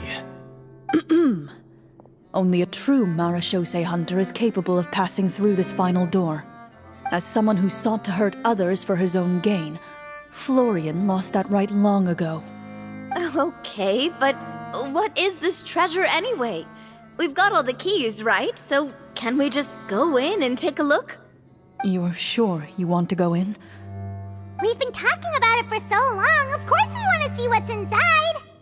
And we've already defeated Florian, right? So he won't try to take it from us anymore. Pesky brats. Watch yourself. Then let's open the door together. All right. Your choice of action is confirmed.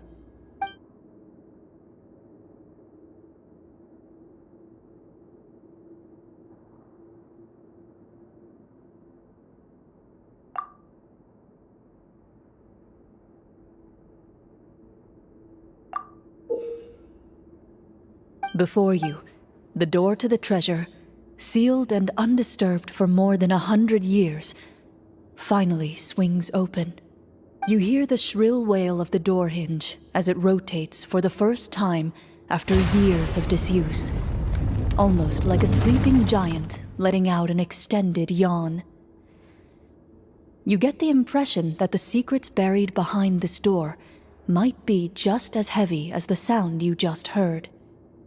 It's open! Come on, let's go in! Paimon wants to see what's inside! Ooh, me too! Ugh, uncovering hidden treasure is the most exciting part of adventuring. What do we have here? Uh-huh. A stone tablet? And some shabby weapons? You call this a treasure vault? Looks more like an abandoned warehouse! Maybe the troop ran out of budget at the end? They provided a super immersive experience at the beginning only to drop the ball at the most important part? They could have at least filled this place with cardboard mora or something! Wait, I get it now. Paimon, this is the real Marechaussee hunter treasure. Huh? This is it? The Marechaussee hunter treasure is just a stone slab and some broken swords? I can't believe it. I refuse to believe it!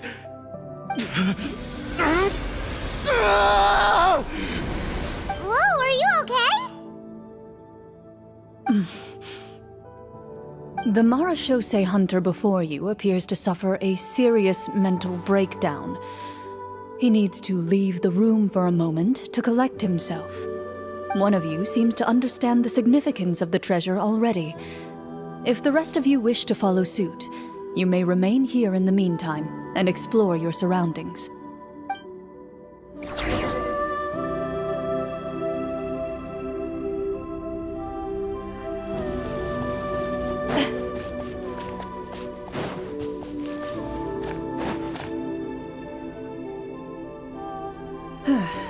So, how are you doing? Feeling any better? What just happened? Do you remember how you got here? Or what happened to your body just now? I remember now. I brought you here because I wanted to... The explosives in the cave! You mean these? Huh? How did you... I could tell something was off the moment I stepped into this cave, so I kept an eye out. I've already dismantled the whole thing. So the strongest champion duelist in all of Fontaine saved the day once again. Guess I shouldn't be surprised. It would seem your skills as a Marashose hunter are as sharp as ever. I deserve some answers, don't you think? Tell me why you wanted to lure me here. Everything you said earlier sounded like the truth. Luckily, your monologue was dramatic enough to convince my friends you were just role-playing. I don't know. I just always felt like there was something in my heart that didn't belong to me. Something agitated and angry. Who knows? Maybe it was my own anger all along. I could never really tell. The feelings about my father and the other Marashose hunters are real. It just wasn't fair. I was angry, bitter that no one remembered them or praised their accomplishments. I don't know when it started, but at some point, my anger came to completely consume me. At that point, I remembered the legend my father used to tell me. The one about the treasure. But if the treasure was all you cared about, why plant all those explosives? Wouldn't they just destroy the treasure and bury you along with it? I can't remember. My head is a mess. It felt like there was this voice telling me to eliminate the hunters, but now it's gone. From your description, I suspect you were dealing with a devorator. Devorator? Oh, your master... your father, I mean. Never talked about it? It was a kind of monster that was active several centuries ago. No, I've heard of it. I'm just not sure why you suddenly... Wait, it can't be. The seal! The seal? My family has served as Marashose hunters for many generations. But the title and swordsmanship weren't the only things passed down over our line. There was a seal as well. My father instructed me to always watch over that seal and maintain it regularly. He said it had been passed down over a truly ancient age, and protecting it was our clan's most important duty. But I neglected that duty after he died. I finally decided to come down and check on it one day, and that's where my memories become fuzzy. The Devorator would be a formidable adversary for any mortal being, even ones as capable as the Hunters. If you lacked the power to completely destroy it, you could easily fall prey to its influence and corruption. In light of this, some Marashose hunters chose to seal the Devorator away, in the hopes that a permanent solution would come with the passage of time. I heard it has the power to amplify the obsessions and desires in people's hearts, to the point where they overtake you entirely. It would seem I'm not just lacking in skill with a blade, but in mental fortitude as well. And yet, you were able to retrieve 3 of the 4 keys. If I remember correctly, each was entrusted to a respected and capable hunter. How did you manage it? One of them belonged to my father. The second I stole from a different hunter. And the third... was one that I snatched while the person was on the way home from the tavern. I nearly died in that alley. I know just how strong you are. It's as clear as day to everyone in Fontaine. I observed you from dusk to dawn, but could never find any opportunity to sneak up on you. I never even saw you drink a single glass of liquor. The only way I could think to obtain that last key was to lure you here using your hobby, and then... Oh, I get it now. That monster, it wanted to bury you here alongside the treasure. I won't comment on anything else, but the script was good. Well, I did pour my heart and soul into it.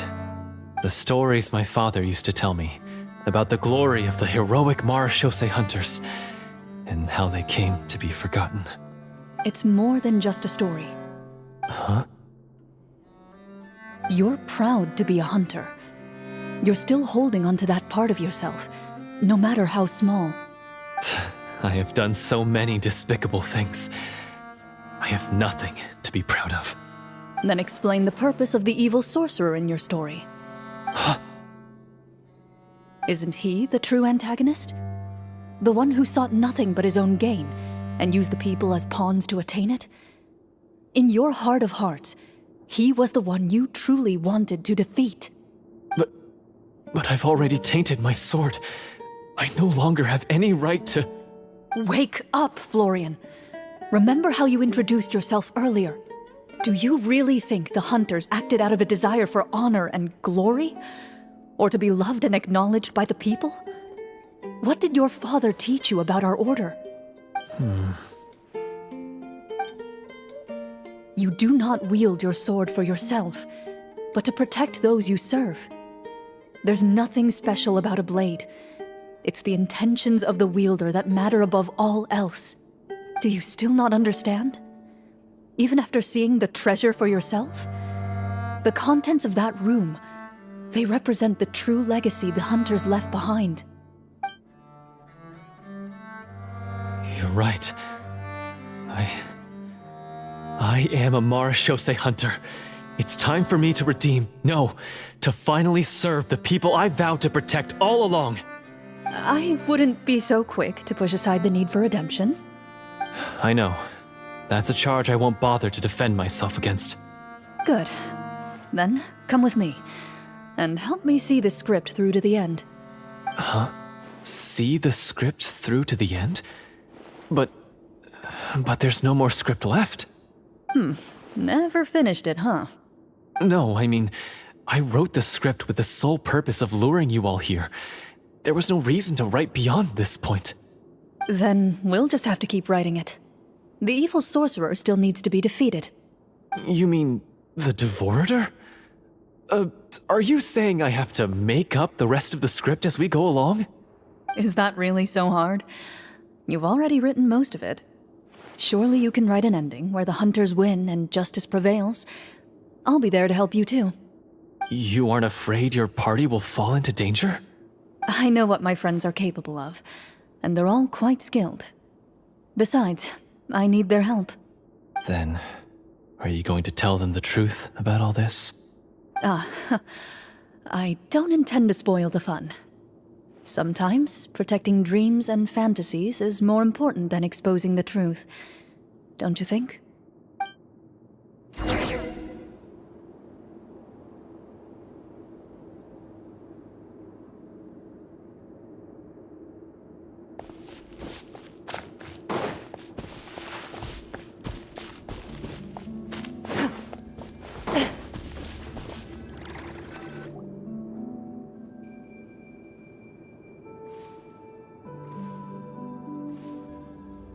They're back! That took a while. Ahem!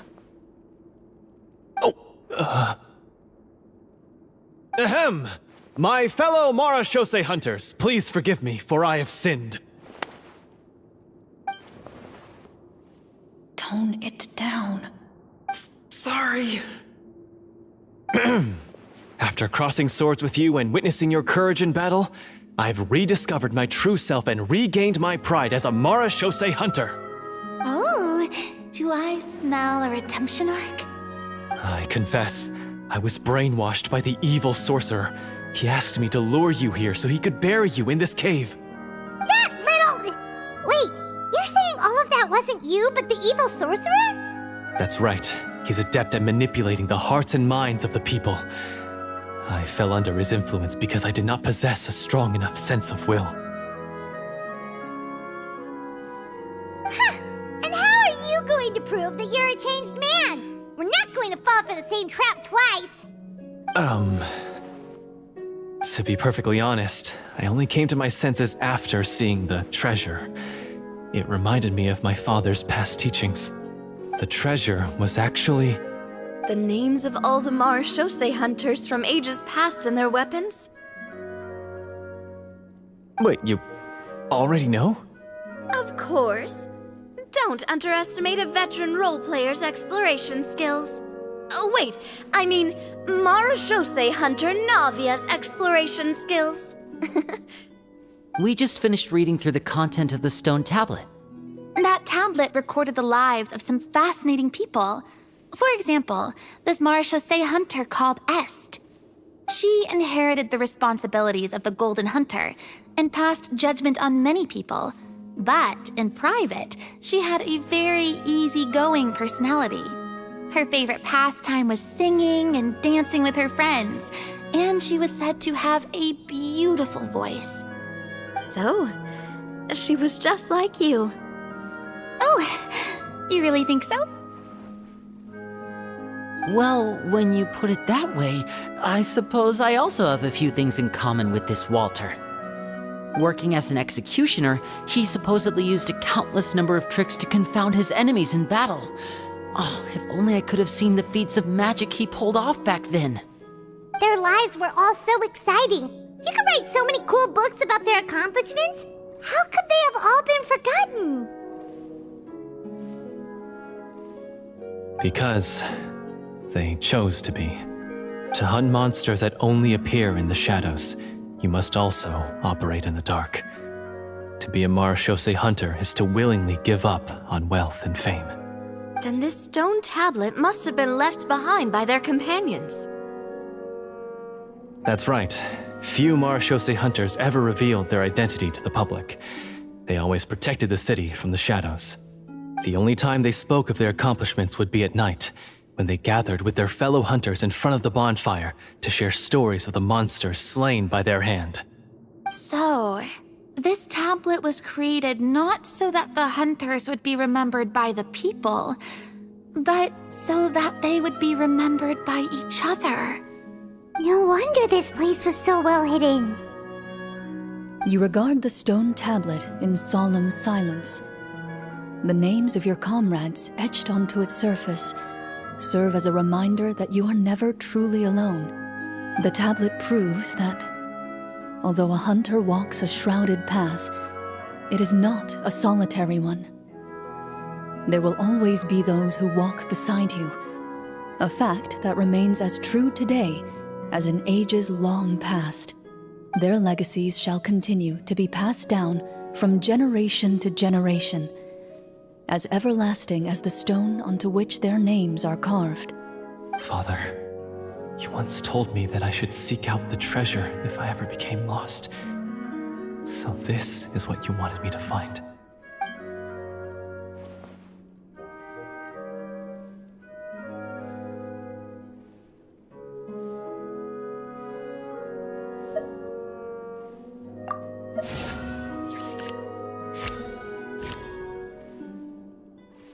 His eyes are sincere, and his words ring true. You can tell that every word he spoke just now came from the bottom of his heart. I implore you, everyone, please give me a chance to make up for all I've done. Allow me to fight alongside you and defeat the evil sorcerer that threatens the peace and prosperity of everyone in this kingdom. Well, I say we let you join. Sounds good to me too. Everyone makes mistakes. What matters is what you do to make up for them. I have no objections, but... Mr. Florian, do you even know how to defeat the evil sorcerer? When he took over my mind, I gained some insight into his thoughts. Every time I thought of the treasure, he reacted with a strong sense of fear. Huh? He's afraid of the treasure? But there's nothing here except some broken weapons and the stone tablet. What if the secrets hidden inside these weapons. GM, permission to investigate.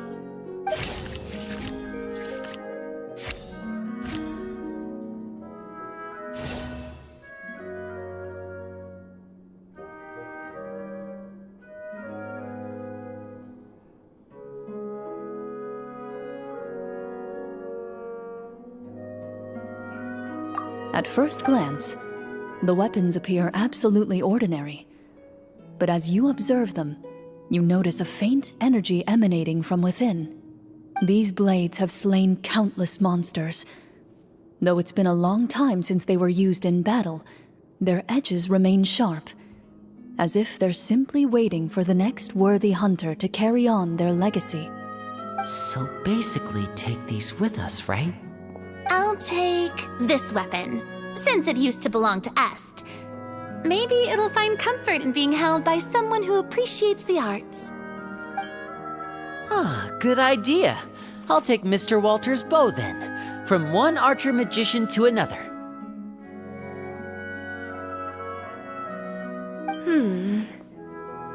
Paimon's gonna pick a cool weapon too!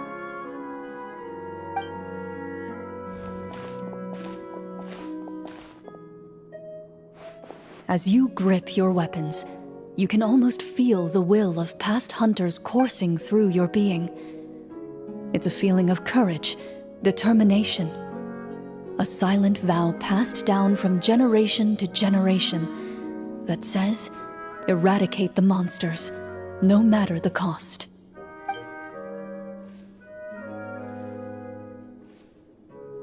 Mr. Florian, do you know where to find the evil sorcerer? I was able to see his surroundings when our minds were connected. I believe he's currently hiding out at the church in the kingdom. We must be extremely careful. He's spent so long living among monsters that he's now taken the form of one. He will not be easily defeated. Then why don't we explore some more and try to find some higher level gear? We don't want to just fight him and lose, right?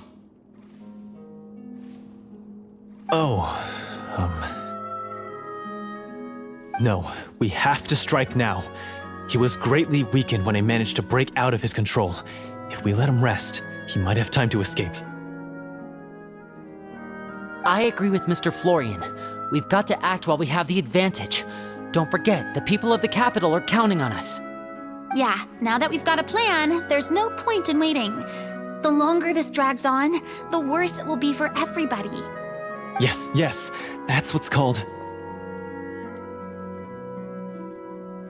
Yes, that's exactly right. Alright, you've persuaded Paimon. Mr. Florian, please, lead the way. Of course. Follow me. He had to set up so many scenes today, and now he has to join in for this last part. I really don't envy his job. Finally, you decide to slay the evil sorcerer and bring peace back to the kingdom once and for all. As you walk away, you feel the gaze of the stone tablet at your back, as if all the hunters of the past are wishing you success in the battle ahead and awaiting your triumphant return.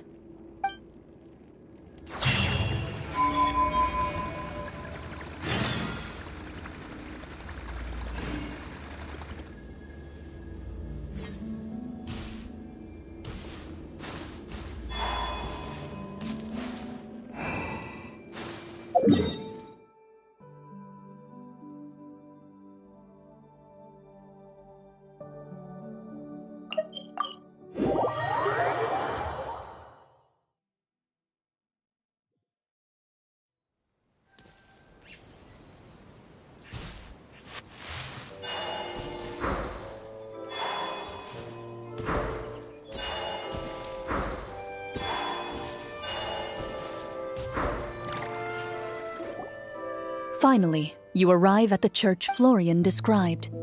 As you approach, an ominous aura surrounds you. You get the sense that your enemy is close at hand. How strange. This uneasy feeling seems so real. How did they manage that? Now, it is time for the final battle. Let's go.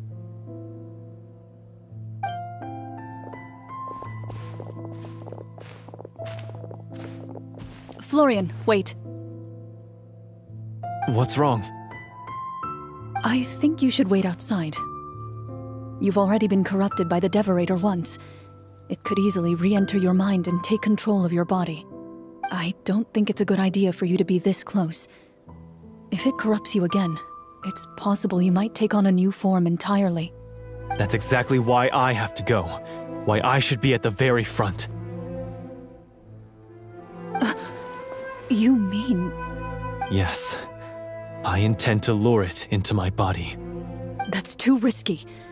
If things get out of hand, I might have to kill you. Do you understand how dangerous this is? I understand, but if I do this, you'll have a clear and visible target. The Devorator will have a hard time passing up a chance to enter a body it knows how to control. You won't have to worry about any of your friends being taken over. You're not like me, Miss Clorand. You're a just and powerful Marechaussee hunter. The monster broke free due to my error. It's only right that I shoulder the responsibility for its destruction. This is... something that I have to do. Consider it a duel to restore my honor. My only request is that you give it your all.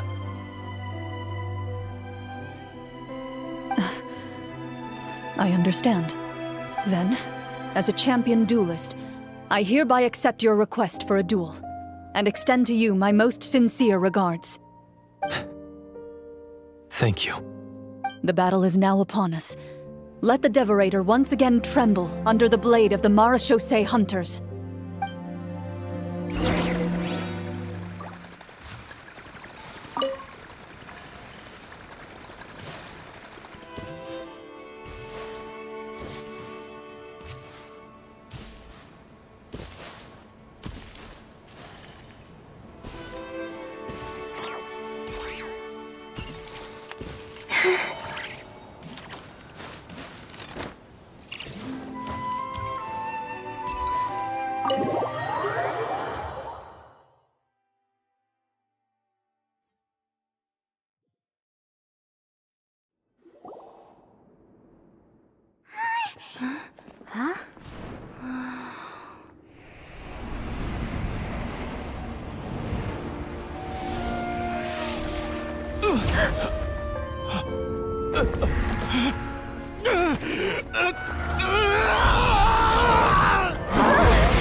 So lifelike!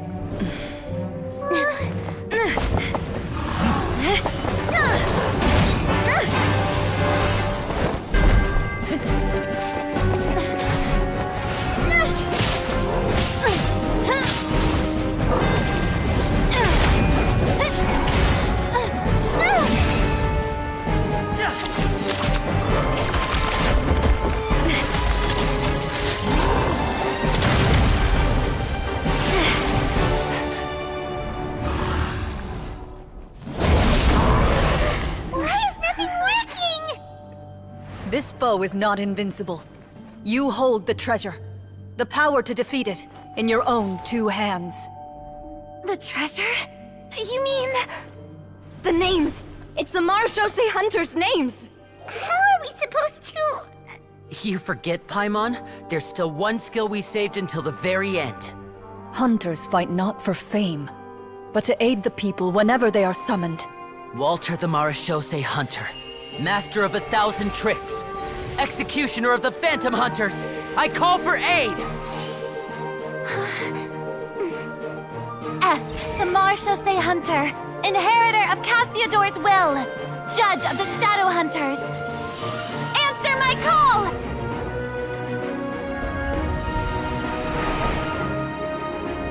Petronia, protector of justice and order. The hunter I respect the most. Thank you for saving my friend, the best one I'll ever know. Please, lend us your strength!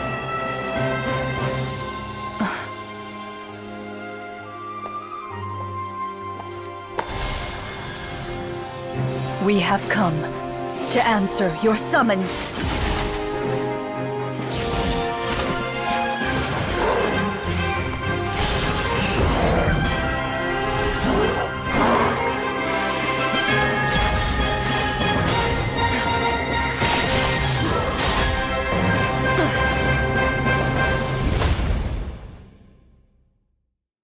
And so, the monsters were eradicated, and the sorcerer was defeated.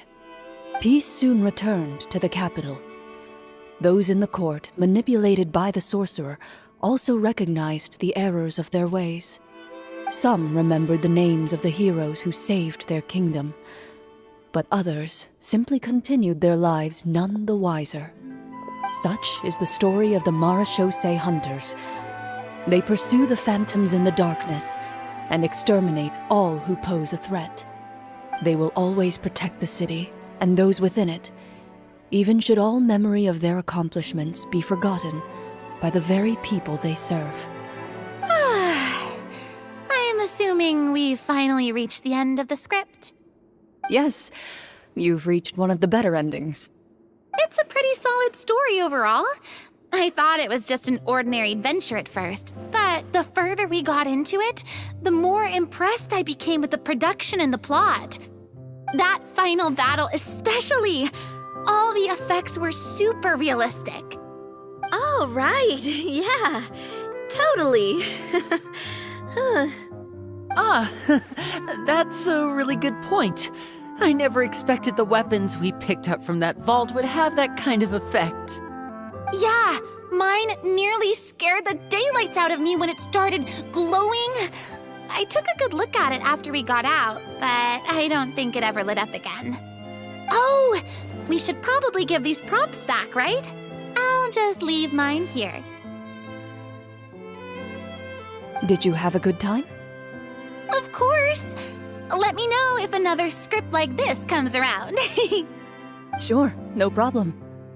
Then I'll head back for now. I think I need some time to fully digest everything that just happened. Once Mr. Florian is awake, please pass on my regards to him. He must be extremely exhausted to have passed out cold like that. You're right. He's had a lot to deal with. Well, see you all some other time.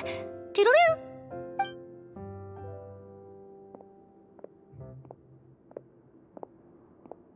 Okay, so, can I ask now? I think it should be fine, yeah. What in the world was going on back there? So you saw through all of that? That time in the cave when you told us to close our eyes, it'd be weirder if we didn't notice anything. I was dying of curiosity the entire time.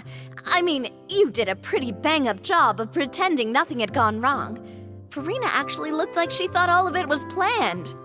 Guess none of us wanted to be the one to break the illusion. What are you all talking about? Oh, wait. Don't tell me Paimon never... Oh, this is all my fault. It's not too late to cover your ears. Here, Paimon, I'll do it for you. Bit late for that, don't you think? You're saying everything that happened back there wasn't actually part of the script? It's probably more accurate to say this was never a real scripted story to begin with. What? So loud. My head. Hey, you! Get up right now and explain yourself! No shaking, please! Oh, my head.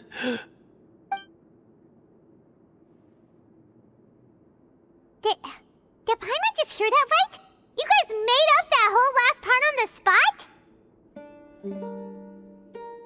It's not nice to lie to people, but Paimon's got to admit, that was a really good story, Florian. Oh, and nice improvisation, Florian! Yeah, it was like watching a magician improvise a spectacular magic trick after forgetting an important prop. If Paimon knew something was wrong with that vault, she would have floated straight in the opposite direction. Everything was under control. As if you've ever described a situation as being out of control. I'm pretty sure any situation you consider to be easy to handle would scare a reasonable person half to death. Guess I'm just used to it. You must run into a lot of unexpected situations then. That explains why you're so good at coming up with things on the spot. As for you, Florian, I know there's no excuse for what I did. I'll turn myself into the guards at once, confess my crimes, and accept any punishment that comes my way. I would say you've already suffered more than enough. What?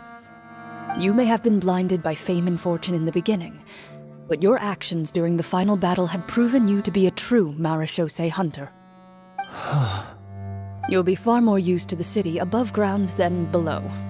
Your job as a hunter is more important. But... Of course, you'll still need to take the keys and pay a personal visit to the 2 hunters you wronged. Prepare to accept any terms they give you as well. Yes, of course.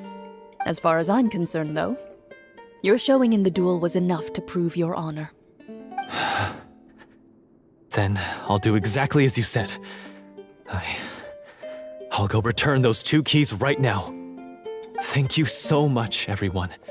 I'll do my best to prove myself worthy of the second chance you've given me. I swear this on my name and honor as a Marechaussee hunter. Until we meet again, everyone.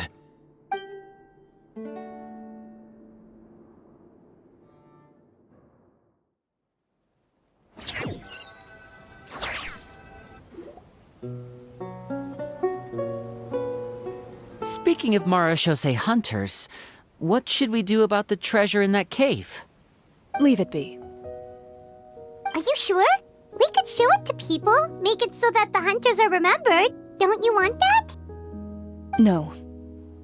Every name on that tablet made the same choice. All hunters know what the path entails. I am no exception. My identity as a Marechaussee hunter is not something I need people to remember. I wish only to be recognized as a champion duelist. Nothing more. That's certainly very different from the path of a magician. Still, I admire your decision. Wait, Paimon just remembered something. If there were no special effects involved, why did our weapons begin to glow during the battle? That's because the Marechaussee hunters of ages past would often imbue their weapons with special enchantments to suppress the monsters. Whenever a monster was nearby, their weapons would start to glow. Oh, so that's why they had an effect on that guy near the end. I really thought the summons were doing all the work. Well, I'm sure the summons were a part of it too. Oh? How so? This particular devorator probably hailed from the same era as the hunters we saw in the room. The names you recited all belonged to the bravest hunters. Countless monsters fell to their blades. That's likely why the devorator visibly reacted when you said them out loud. So the names held the power all along! Navia, everything you said during your summon. Huh? Oh, I meant what I said. I mean, it was true to my character, so yeah, I'm glad you heard it. Just don't make me repeat myself. It's embarrassing. I really appreciated those words. All right. Don't get all sentimental on me. Anyway, let's not talk about that anymore. I'm going to go on ahead. Don't fall too far behind now. She ran off! I should probably head back as well. This story was truly incredible. I might have to spend the whole night telling my siblings all about it. Goodbye.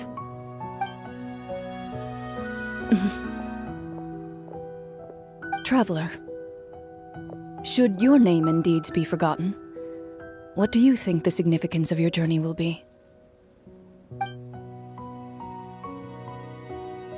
I suppose the significance would be the journey itself and the world we helped create. There's still value in the time I shared with everyone here, in the things we were able to accomplish, even if no one remembers them. A great answer. I'll remember it.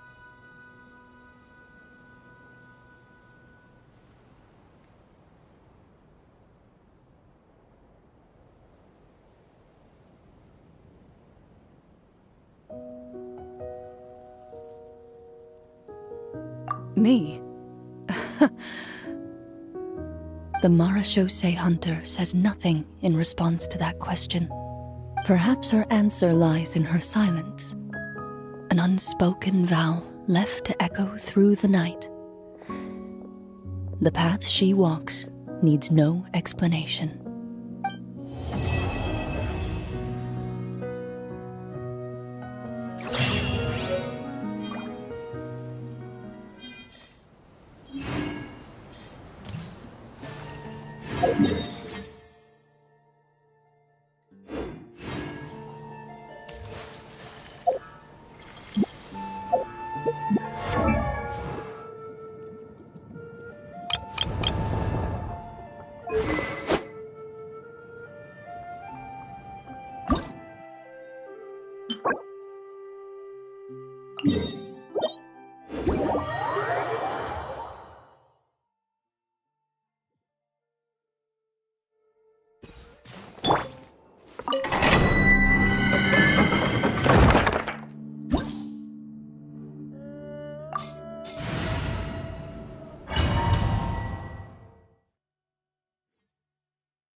There you are, eavesdropper. Wait, the more and the merrier. Over here.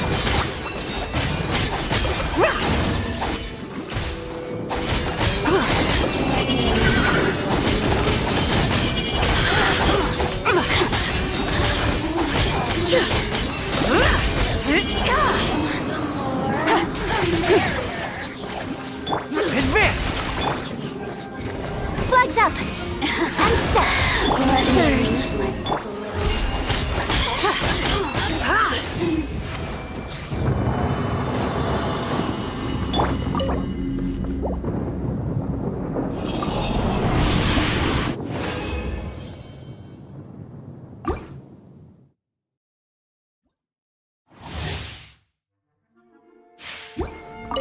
Are you here to play with me? Flags fly! Over here! Wait.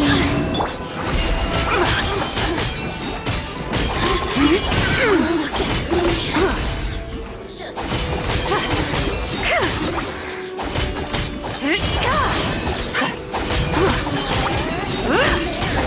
Smite the dust!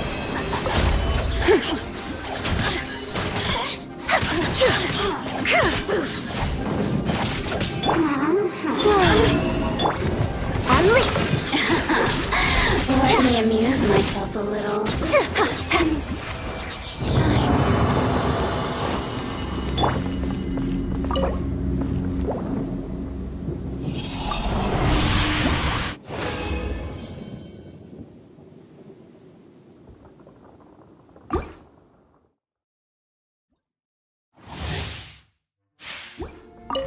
Are you here to play with me? Over here!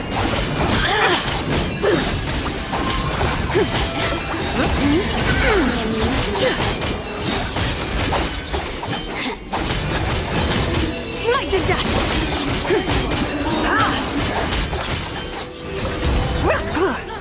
Without further ado! Look at me.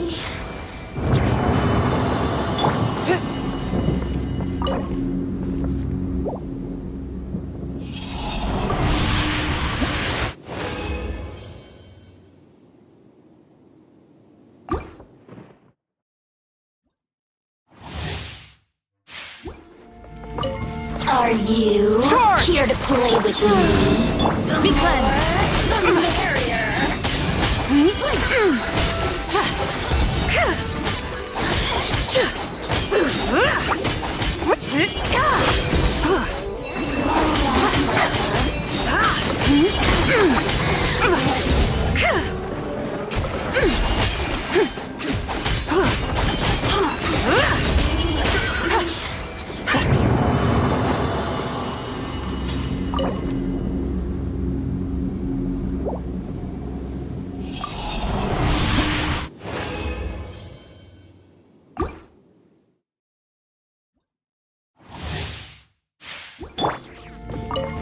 Are you here to play with me? Without further ado, The merrier.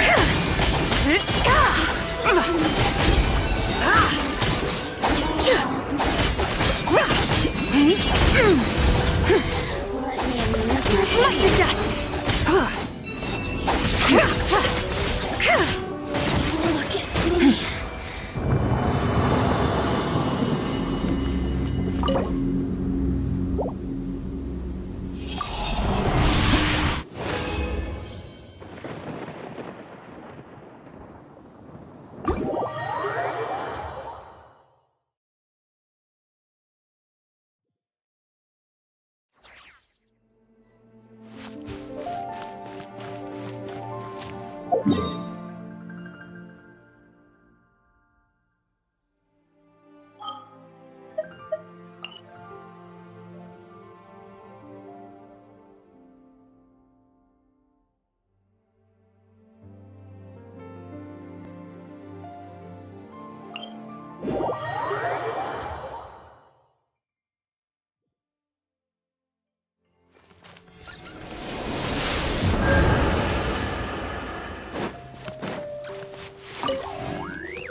Flags up! Unleash!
insufficient. Flag slide!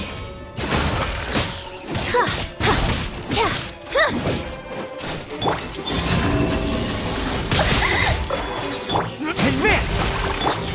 Flags up! Without further ado, light the dust!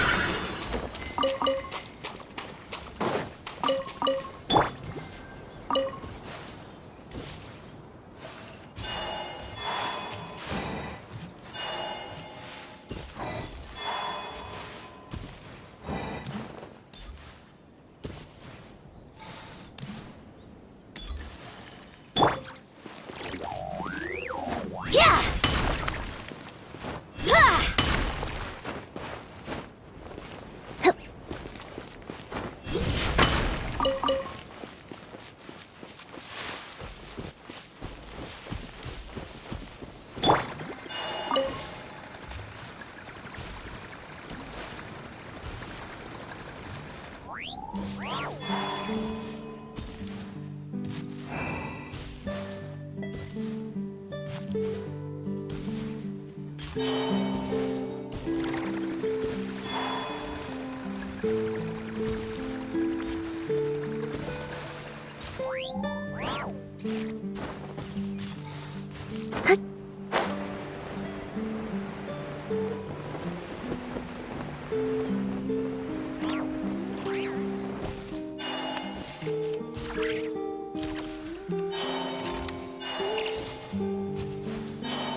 Flag slide! And step! The sky's clear, the glazed moon shines! I cannot see the moon.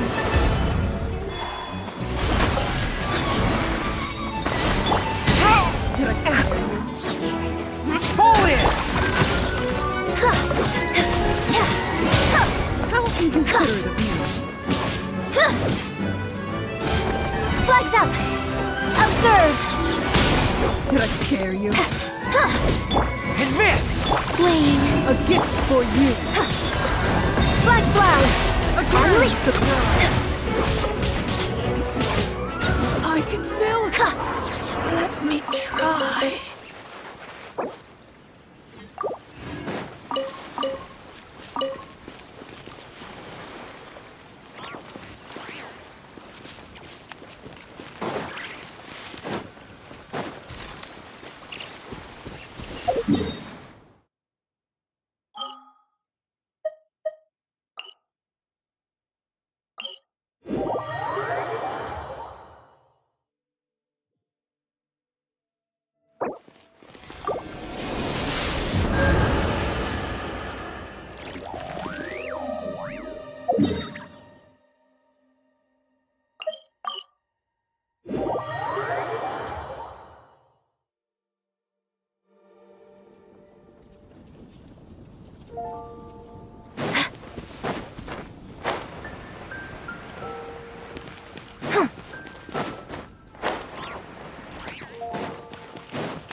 Ad Astra Abyssosk.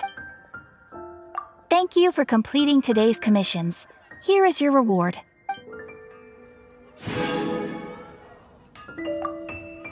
Ad Astra Abyssosk.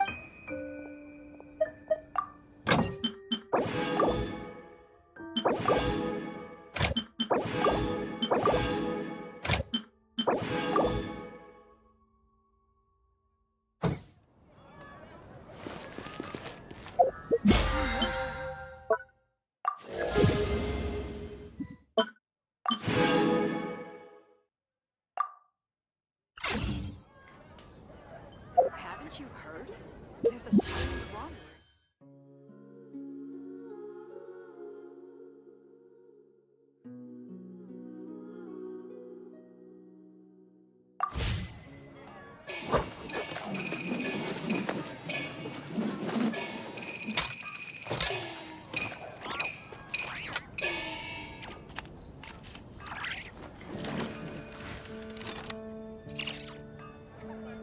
When you're high up, everyone can hear your voice.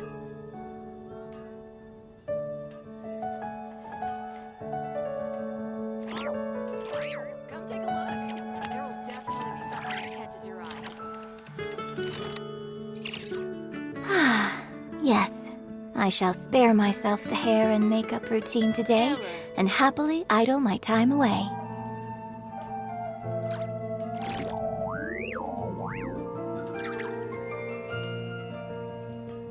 When you're high up, everyone can hear your voice.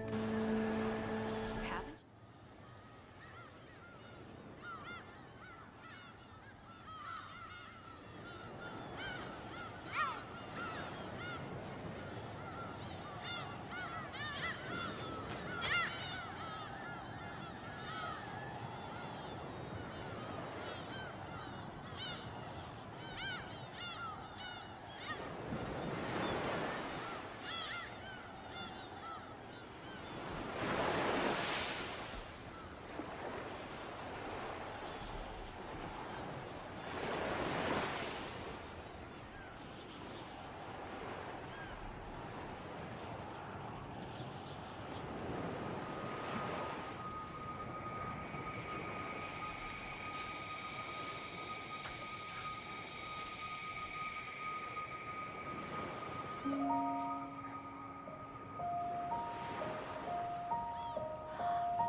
I'm ready.